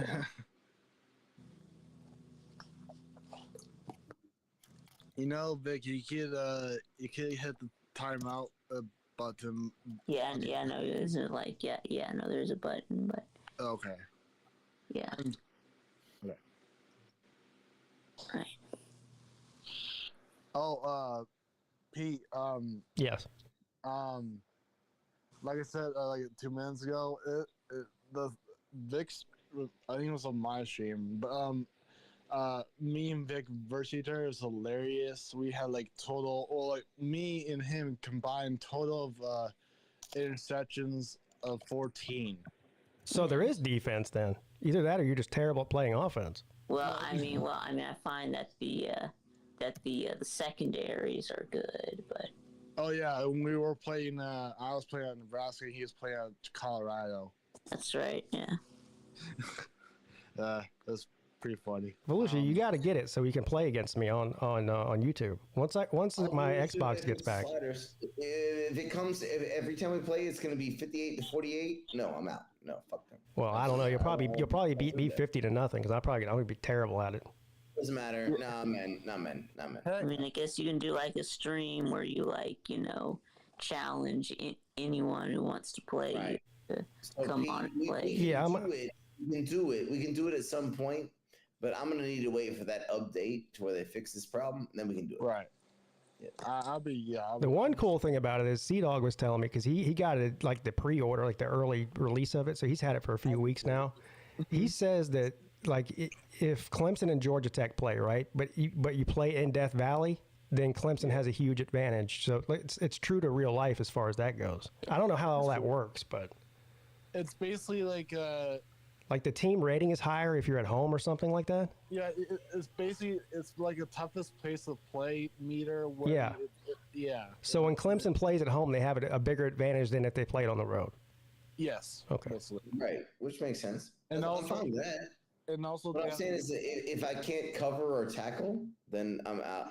That's that's all I was nervous about too, Volusia. So, I mean, because again, the way that I play the game is very much focused on controlling the clock, controlling the ball, and playing defense. Because I'm better at playing defense than at offense, and so I focus on that.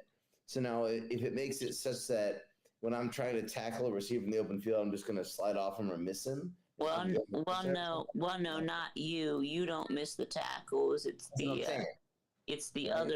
your other players. It's the AI that misses the tackle. Happens, I will get so angry that there's nothing wrong with you. So if you miss the tackle, you're screwed.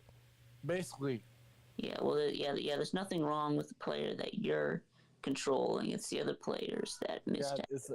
But I mean, sometimes I like to they make the player and make the tackle myself. I mean, it's not every time, but a lot of sometimes, yeah. Sometimes you can go wrong with that. You're gonna need, again, there's 11 players obviously, and sometimes you need the AI or the NPC rather, as it were, to make the tackle for you. Yeah, I mean, it's just really inconsistent. It's like, sometimes the defense will make a good play. Sometimes it won't. It won't, yeah. Well, Momo just said running back broke 7 tackles on one play. If that happens, I'm quitting. I'm done. That's how. Well, I mean, what if you're the running back and you break 7 But if tackles? I do that myself, so if Pete's controlling the running back and breaks 7 tackles, that's different, right? But come on.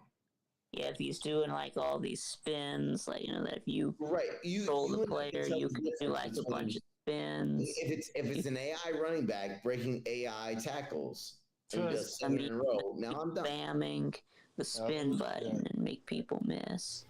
Everybody give a big round of applause. It's in the old games that if you bam the spin button too many times, it made you prone to fumbles, right? Yeah. It's Mr. College football. It used to be that if you would spin and spin and spin, then you get hit and you'd fumble, right? Yeah. Because you were overdoing it, right? Yeah. Yeah. Everybody give a big round of applause to our boy Traveling Fools. How you doing, buddy?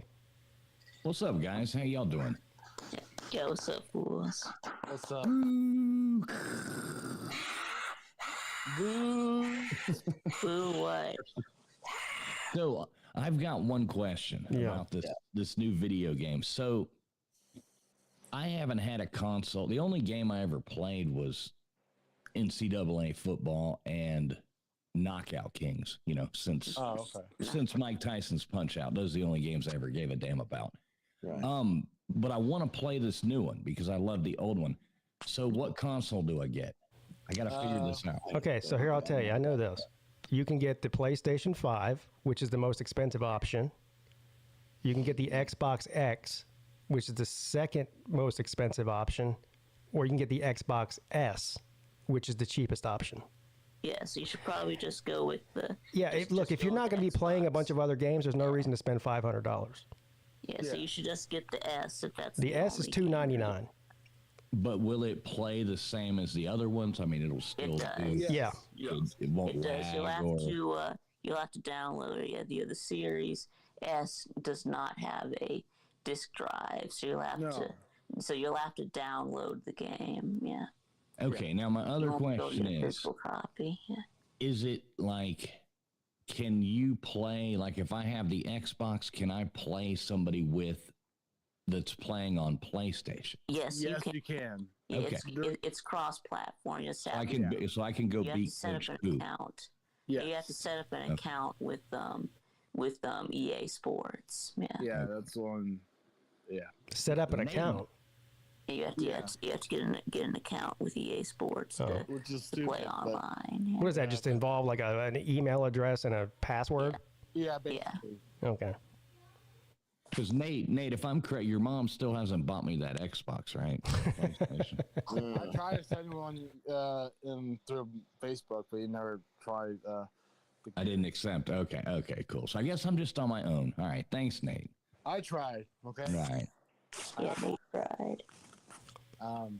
But I was thinking of you, bro. I appreciate it. Yeah. By the way, TF, Miami is, I think, overall is like 88 overall. I think, is that right, Vic? Or seems kind of low. Seems kind of low for Miami. I haven't really looked at all the. Yeah, last time I think saw was 88, and they had like a 87 offense. I guess like. Is Miami able to win an ACC championship on the game?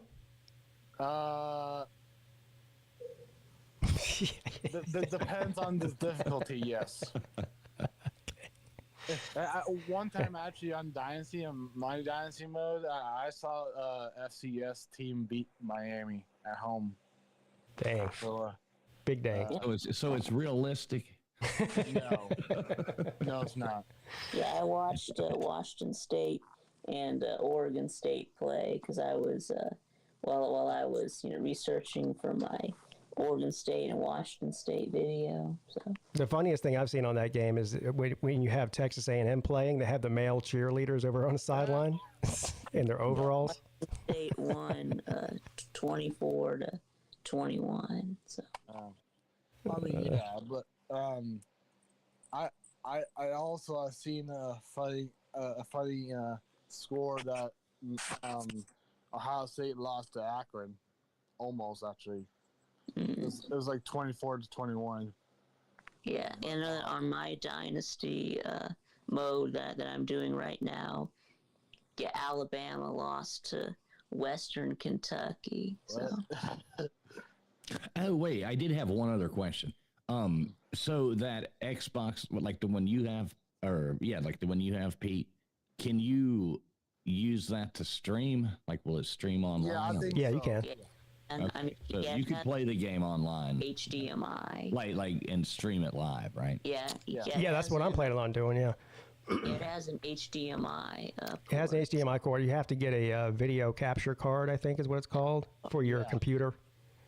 And and you'll need like two HDMIs, one to connect to the computer, one to the TV, Xbox, right? You have to connect the Xbox using one HDMI cord, and then you need another Xbox, and you need another HDMI to connect the TV to your computer. You can go on Amazon and buy the whole setup for like $40 or $50, depending on which one you get. I mean, some of them are up to $300 or $400. But I'm not doing that. Yeah, just I've probably got the shit with the cheap. Yeah, just stick with the cheap. Yeah. Just stick with the cheap. Yeah, I can't. I've got a really nice old, I've got a really nice Commodore computer that I've been using for a while, and one of those old, floor mount TVs. So that should be good. Floor mount. You know what? I think I'm just gonna instead of doing this, I'm just gonna find a way to play all the old Sonic the Hedgehog games from the '90s. That'd be more fun. Oh damn! Okay. I'm not gonna throw my controller through the screen on that. So yeah, please don't do that. Felicia, you got to get the game just so you can watch them rub the rock and run down the hill. Oh yeah, don't rub the rock.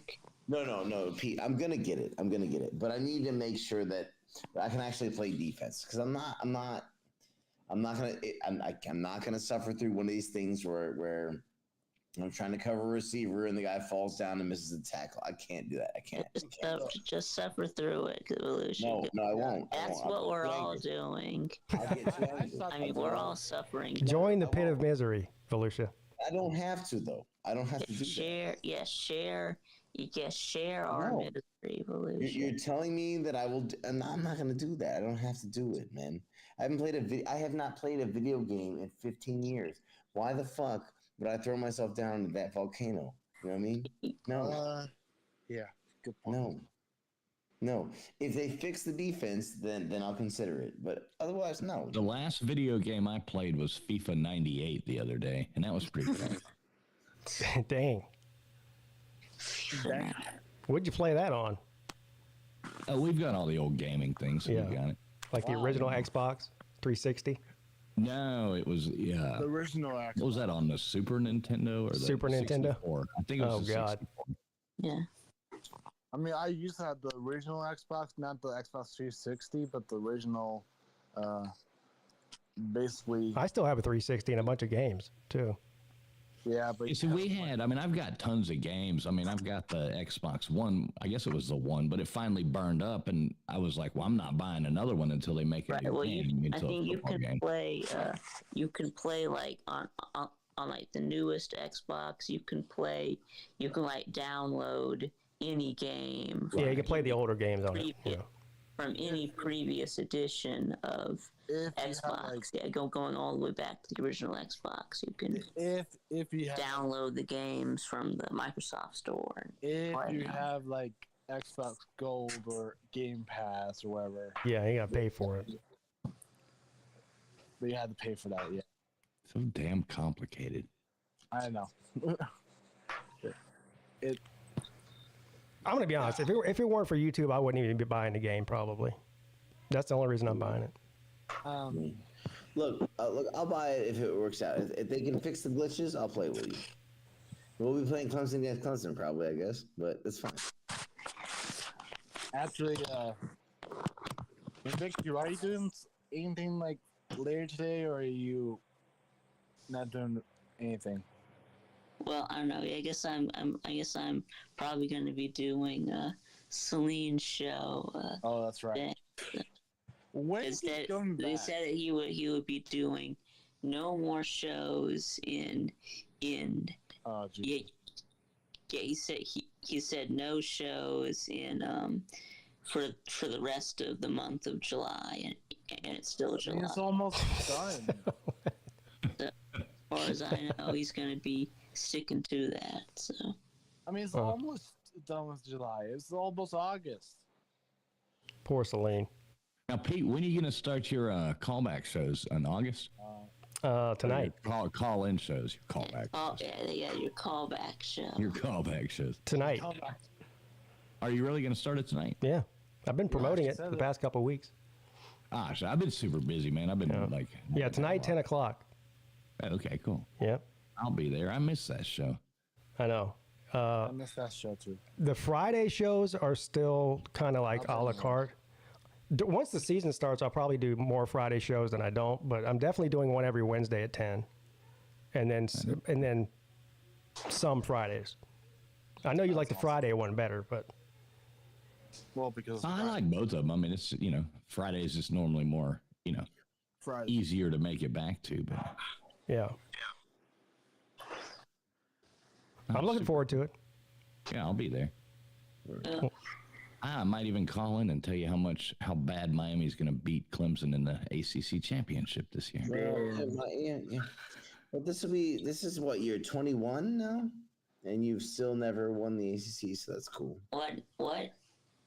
You're 21. Miami's got a full 20 years in the ACC. That just means that they're due. Exactly. Due, we've been holding out, man. Kind of like how I'm due on 35 on a roulette, right? Even though I've lost my mortgage on it, right? Even South Carolina has more ACC titles than Miami. I hope that Ohio State fan that called in the ACC show last night calls in tonight so he can argue with me about nothing again. This guy spent 15 minutes arguing with himself. Wait, is he the one that called in the Lou's shit show on Saturday? Yeah, same guy, Caden something. Wow, yeah, he's. I think he's a bandwagon, like Lou says. Right. I don't know anything about him. He is funny though. He is. Yeah, and hopefully Octavian can get his shit together. Yeah. That's never gonna happen. Yeah, I meant with him being able to call in. Like, remember how last night on the ACC show he called in, sounded like he was calling from the moon. Yeah, he sounded like he was on a 1960s transistor radio. Yeah, and then he called in to Lou's show, and he was still having the same problem. Wow. And then Lou told him, I already ready mom, can't handle you in general, but I like that Octavian guy though. He's funny. Yeah. But he needs a console swap. You can't. He's one of those guys you can't make him mad either. Right. And that's what makes it fun. Yeah, it just rolls right off his back. He doesn't care. Octavian never gets mad. I get mad all the time. I don't actually get mad. I get irritated. Yeah, there's a difference though. Yeah. I wanted to. This would be gold if there was a trash talking, like a matchup between Octavian and Slimy Hot Boy. I've been saying this for forever. I want that to happen, but if that happens, probably Slimy Hot Boy's going to demolish him. Even though. Yeah, Momo's got it. He says, my problem is I just hate stupid people. Now, here's the difference. I don't hate anybody, but stupid people definitely I have a very short fuse with. And they are funny, too, somewhat. Yeah. Well, there's no stupid people on the internet. Tune in tonight at 10 p.m. You'll find a couple. I guess I've been missing it. Including me. Yeah. Yeah, the host of the show is stupid, so you know it's going to go downhill really quickly. Now, what about that one guy that would call in every week? Is he going to make a guest appearance? What was his name? The guy that you found out he was like 16 or 17 there for a while, and Balling with AC. Balling with AC. Yeah. Balling with AC. I wonder if he's going to come back. I know. I hope so. He's got to be close to 18 now. So yeah, he's funny. He actually might be 17, if I guess, but maybe. And there's the what's the Hank Hill sounding guy? Hank Hill. Yeah, but I'll sell propane and propane accessories. He actually sounds like Hank Hill. Now, and then there's that other guy that's like, well, right. Oh, the guy that he's a the guy. He's a Indiana fan. Indiana. Yeah, Indiana. Yeah. Right. Right. You got some good ones. The first few times that guy called in, I thought he was trolling, but I actually don't think he is. No, I think that's how he sounds. Yeah. Which I'm. And that he's not trolling, and that's his actual voice. Yeah. What else?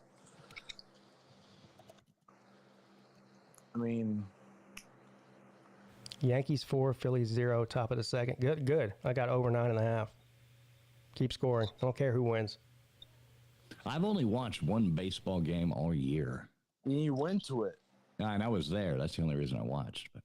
And how was your experience, though? Oh, it was a blast. It was actually I think the final score was 14-11. Damn. So that was like.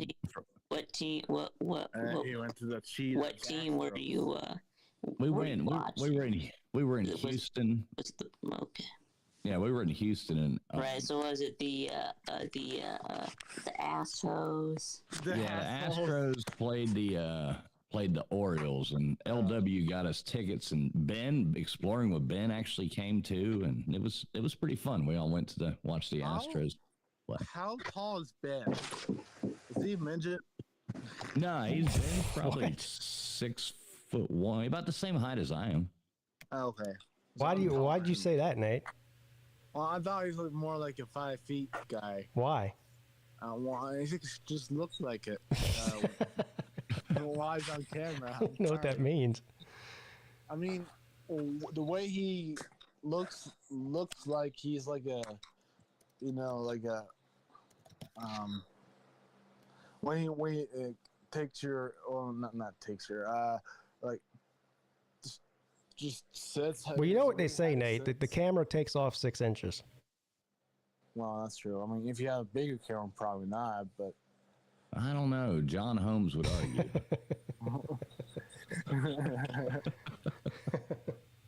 I think I scared Vic today. Sorry. Oh. No, Vic had to go. I'm into hour 4 now for the show today. Yeah, what time did you start? That kind of pissed me off. Hell yeah, I love the extended show. I started at 10. There, I was like, well, I'm not off today, but I was working around the house, doing stuff, and I was like, well, I'm gonna tune into the midday show at 11 o'clock. I went, oh shit, it's 11:06. Let me tune in. Pete's probably started. It was like 2 hours in or so, an hour and a half in. I'm like, what the hell? Yeah, I started a little bit before 10. And plus he was up at 5 a.m. He yeah. said. He's turning to me on lines. That's normal though. I don't sleep much. Yeah, I couldn't go to sleep until like, I don't know, like maybe earlier than Pete, but maybe like 4 o'clock. Hey, you call into the midday show at noon, having just woke up. No. Yes, all the time.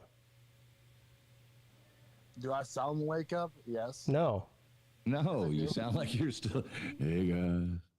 No, I don't. Okay. Whatever you say, Nate. So did VicTube say he was filling in for Celine today, or? Yeah. Yeah, you said he was. And Celine said he's not going to do any more shows until July ends, which is like in 2 days. Which is okay. I'm thinking maybe Vic should just take that slot. Yeah, I'm thinking so too. I wonder how much he'll have to pay Celine for that slot. Yeah. Look, I like Celine, but he only has been to one Slav Olympic event, and I have I guess. I love Celine's show. It's just everybody trying to get him mad, and it's not hard to do. And it's funny. Yeah. I can't even tell. I really don't want to do like a religious bait because that's probably not ideal. But oh, don't say the J word. No. No, I'm not that mean. What's that? Juice? What's that? Juice? Oh, gosh, dang it. Something like that. It rhymes with that. Yeah. Oh, jeez. Oy vey. Amen. Vic said that'd be cool. Yeah, we won't talk about that anymore. But yeah, we'll definitely tonight, 10 o'clock. That'll be cool. I'm glad. How did I miss that? When the hell you been talking about that on the midday show? Yeah. I don't get to watch a lot of midday shows. Well, I've been in and out of town and stuff a lot recently, so I've missed a lot of shows. Right, that's probably the thing. I usually catch the end of one or something like that. It's normally, I don't know. It's just hard for me to catch the midday shows. But Pete, before you end the show, like I said, 2 weeks ago, I really want to go to Las Vegas for my first time, and also with my dad. Well, it's a free country. You can come to Las Vegas if you want, but I'm just telling you, unless you have somebody who's going to be like your designated handler, because I'm not doing it. I know. I love you, but I'm just not doing it. I just said I wanted to do it with my dad. Okay, good. Well, looking forward to seeing you. That'd be a lot of fun. Yeah. Pete, are you going to Cherokee next week? I am, for Colby's bachelor party. Yeah. God, I gotta try to make it there. I don't know. That's so hard for me. what is it, Monday night and Tuesday night? Yeah, we arrive Monday, leave Wednesday morning. Oh my God. I'm still. Tuesday is the day of the actual bachelor party. So, I mean, it doesn't matter when you come, but Tuesday is the day. There's no way I can make it there on Tuesday. No. What about Monday? It's possible, but I'll probably have to drive home. Like, I don't know. I'll have to see. I'll have to see. I might be able to ride up Monday night for a little while. But yeah. But I don't know. If it was on a weekend, it would be perfect. But why is it? Who the hell made it through the week? Because the rooms on the weekend are like $400 and they're free during the week. That's yeah. Okay. And also, are we doing the Flamingo again? You think if we're I'm staying at Planet Hollywood, but you can stay wherever you want. I think Lou said he's staying at the Flamingo. It's right next door. Oh, okay. Because I know that's for Vegas. Yeah, Vegas. Yeah. And when are you doing that? January. The last. It's like January 26th through the 31st or something. It's a Monday through Friday. What dates are you going, Pete? Huh? What dates are you going? Or I just got done telling you. January 26th through the 31st. Oh, okay. Sorry. Or something like that. It's the last Monday through Friday in January. Yeah, I know. I thought everyone's going on the same day. Yeah, we're all going on the same time. Okay. Yeah. See, my biggest problem with through the week with everything is Mrs. Fools doesn't drive. So it makes it hard. If I leave, then how the hell is she getting around anywhere? Like say, okay, see ya, going to a bachelor party. Stick your thumb up and try to make it to work or whatever. Right. So that makes. I mean, look, we'd love to see you, but if you can't make it, you can't make it. Yeah, I'm gonna try to come up on Monday evening, but it'll just depend. All right. Volusia knows what it's like. You still there, Volusia? Yeah, I'm here. Okay. Speak to me. No, just talking about the the Asian female drivers, and you. Yeah, you know what? Here's the thing, man. You might appreciate this. The stereotype works in America and in other Western countries, but when you come to Asia, it works. It works, man. Well, yeah, because they're only going like 5 miles an hour, 6 miles an hour in the cities. Really. Well, not in the cities, sure. Right? But I mean, I'll tell you this, man. Like, and this is true. Like, I mean, fuck. I mean, a lot of Asian drivers are incredible. Why? Because they have to navigate the most insane circumstances ever without hitting anybody. And they're really good at it. I mean, I have my Chinese driver's license, right? And fuck, I drive around. I don't own a car anymore, but every now and then I'll rent one or borrow one or whatever it is. And shit, I feel like they're better drivers than me sometimes, and I'm a good driver. But shit, they're navigating. They're in the dragon's lair, dude. You know what I mean? Oh yeah, I mean some of this me, in and out of you'll traffic. See motherfuckers, whenever you see on like TikTok or whatever it is, or on YouTube, these people like backing over out of the craziest. They're always in China, right? They're always. But half the time, most of the people, like Mrs. Full, she can ride the hell out of a damn motorbike or something like that, and that's what she always drove was those. She's from Southeast Asia, right? She's from but cars. I mean, Jesus Christ, she's wrecked twice on our road. Southeast Asia. Twice on your own road. That's the difference between Southeast Asia and China, right? Southeast Asia, when you're talking about Indonesia, Vietnam, and Laos, and countries like that. It's all motorbikes, but out here in China, man, it's cars. There's motorbikes around, but in the cities, motorbikes are mostly prohibited, right? So you're whipping around cars, and I don't know. Before obviously I met the woman that I'm married to now, man, I dated a woman who was a fucking menace with that parallel parking, with that whipping it around. She was fucking better than me, man, and I'm a good driver, dude. Did she have a Hello Kitty sticker on her car? No, she did not. Probably. No, you've seen my Hello Kitty shirt. Did I show you all that? Oh. No. Man, Chinese drivers in China are actually amazingly tactical. But it's just that in America, it's a different paradigm, right?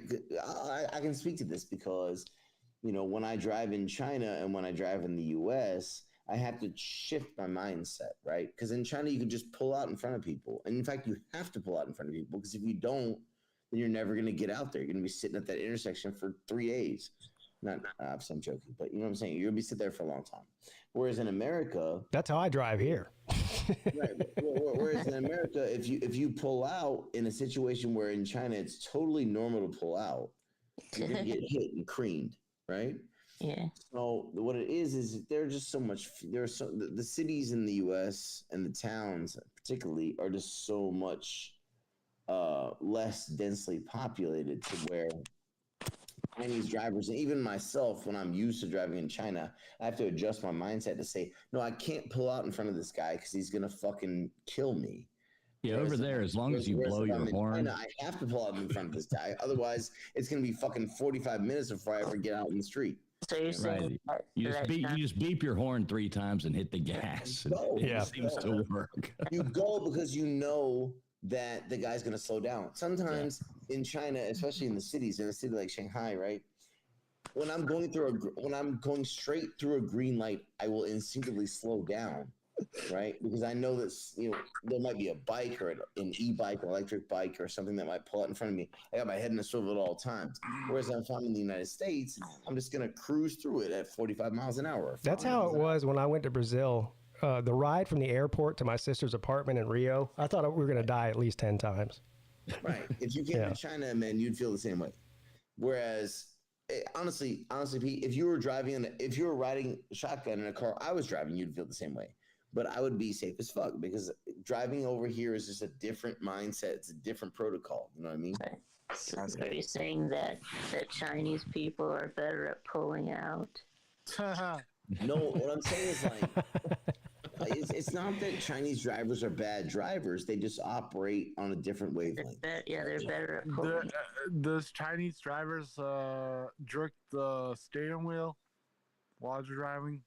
No, they operate on a different wavelength, man. They're used to driving. Yeah, they jerk a lot more and pull out better. Yeah, they're used to driving aggressively in congestion, right? But when it comes to driving in America, we have wide roads and we have, fewer people. And so you might think when they pull out in front of you that that's crazy. But in China, that's good driving. You need to do that. Does that make sense? It's just a different. Well, and to speak on that, I think people over there have a little more, what would the word I'm looking for be? Respect or politeness about the fact that you have to do that. So they know when you start to go, they're going to slow down and let you go. Whereas here you got somebody who's standing on the gas, ramming into you on purpose because you pulled out in front of them. That's right. No, that would never happen here, right? Because there's not as much road rage here. People aren't as sort of dogmatically angry about your bad driving. That does happen. There are people that yell at each other, but it's not like it is over there, right? You're not spewing spittle on the windshield of your car because somebody pulled out in front of you. Of course they pulled out in front of you. Otherwise, they're never going to fucking get out in the street. You just slow down.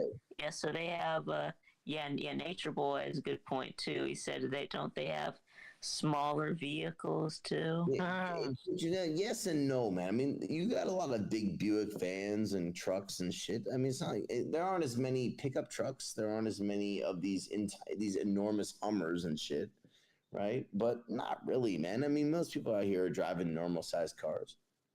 But it's just it's just more of an understanding that when I'm driving up on the intersection and I see you nosing out, I expect you to pull out in front of me, right?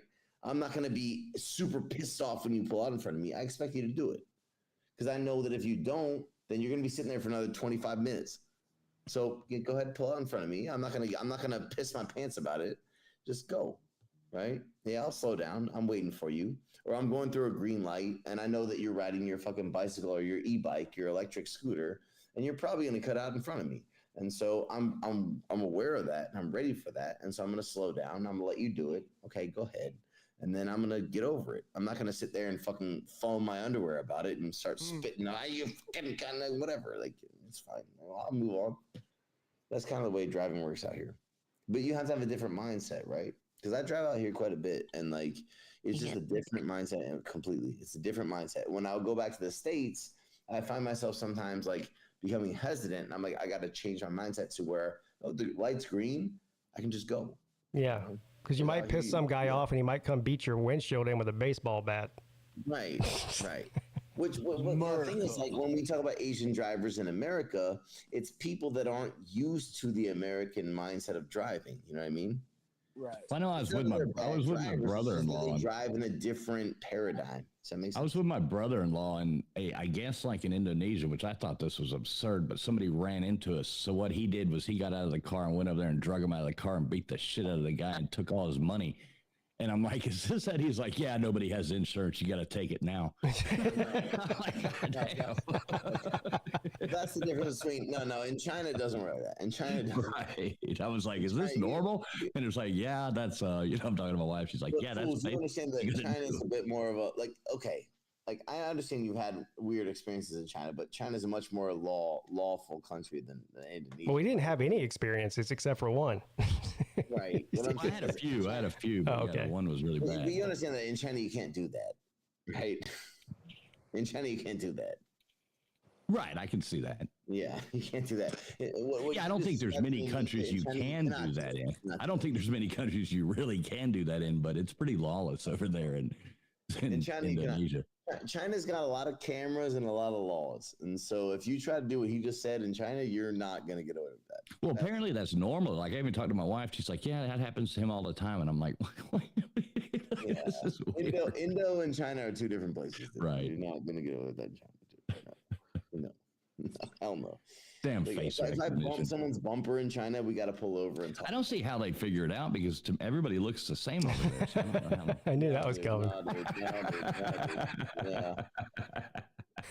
You know what's weird though is people think, of course, you understand, like, even in a city like Shanghai, which has 26 million people, it's still 99%, 99.5% locals, right? Like, or Chinese, not all locals, but like Chinese, right?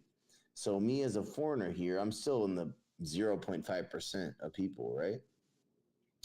But like, if I get into an accident with somebody, yeah, we got to pull over and talk about our insurance, like 100%. Well, you're supposed to do that here too. Right, but it definitely have to do it in China too. Now, maybe in Indonesia or Vietnam you don't, but in China you definitely fucking do. If I cruise off, I'm fucked. No way. My license is gonna get taken. Yeah, you'll like I was talking to Mrs. Fools about this, and like none of them have driver's licenses. Nobody has them because it costs like, I want to say like 2 million, 3 million rupiah or whatever to get a driver's license. Now, if you get pulled over on the rare occasion you might get pulled over, you can give like 500,000 to the cop and he just lets you drive off. Yeah, that's like Mexico. And so it like nobody has driver's licenses, nobody has insurance, nobody has anything. And they're like, she's like, I've been pulled over once in my life. Why would I pay $3 million or 3 million rupiah a year when the one time I gave him 500,000 he didn't let me go? Yeah. So, well, okay. So again, I just want to be clear because I know a lot of people in the chat don't understand this. So in this regard, Indonesia and China are different countries, different worlds. In China, if you don't have insurance, you will get arrested. You can't drive in China without a license or insurance. That's not a thing. Right. Not a thing. No, definitely not. China is much more like America in that regard. Yeah. You can't just peter around driving a car in China without insurance or a fucking driver's license. No fucking way. You'll get arrested for sure. For sure. Much like America in that regard. Yeah, no. I have my Chinese license, but if I didn't, I would not dare drive a car out here. Fuck no. Yeah. Fuck no. Fuck no. Yeah, it's smart to follow the rules no matter where you go, in my opinion. Yeah, so health insurance in China is not free. No, it's not. They have a better system than America does, but it's not free. Well, you just have to pay like as you go, right? Well, it's complicated, right? Okay. So yeah, well, I mean, I had eye surgery I had eye surgery 3 weeks ago, and I have an insurance plan that helped me do it, but it's not free. It's not free like it is in Canada or even in the UK, right? No, it's not. But it's cheaper than it is in the US for sure. Yeah. Yeah. So it's not free. Yeah, I mean, I know Pete's trying to wrap this up. That's one of my biggest problems with the U.S. with stuff is they really need to fix the healthcare system here. Yep. Our healthcare system is a scam and a joke. Yep. Yeah, they don't rely on Trump. Don't rely on Trump for that. He doesn't want to fix that. But you can't rely on anybody for anything. Well, no one wants to fix it. No, and it's not the president's job to fix it. It's Congress. Right. Right. I understand that. Bernie Sanders wants to fix it. Well, yeah, but Congress would still have to do what he wants them to do. I understand that, but at least he has got the idea. Well, Bernie Sanders' own party doesn't want him to do anything, so he's screwed. That's right, because we have two parties in the United States of America. We have two parties. We have a center-right party, and we have a full-on neo-Nazi party. That's what we've got. No, we have one party. No, that's not true. Yeah, it is. Nature boy, me too, but I kept my mouth shut on that one.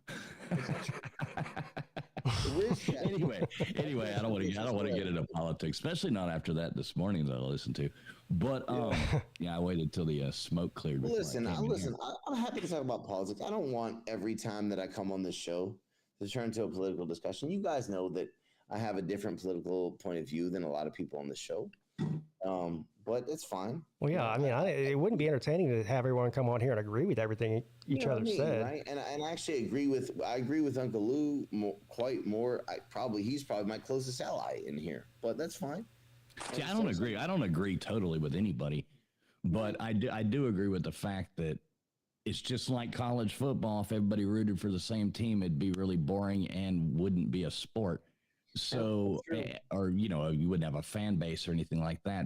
And if politics are the same way, if everybody was extreme one way or the other, it would be, instant collapse, just like everywhere else that ever happened. So Riz, I'm totally fine with that. I know it's my quote unquote shtick. At least I have a few smart people like yourself that agree with me. And also, I want to point out this fact. What you just said, fools, is right. If we all rooted for the same team, it wouldn't be a great show. But I do root for the same team as the host of this show, and he's the smartest man out there, man. Yeah, that's right. Let's fucking go, Pete. Let's fucking go, Pete. You tell him, Volusia. Goddamn right, buddy. Let's go, Tigers. We may not win the national championship this year, but our demise has not happened. If I'm the smartest guy, you need some smarter friends, my friend. No. You're the smartest guy I know on this show. Okay. I know you. I'm just messing with you.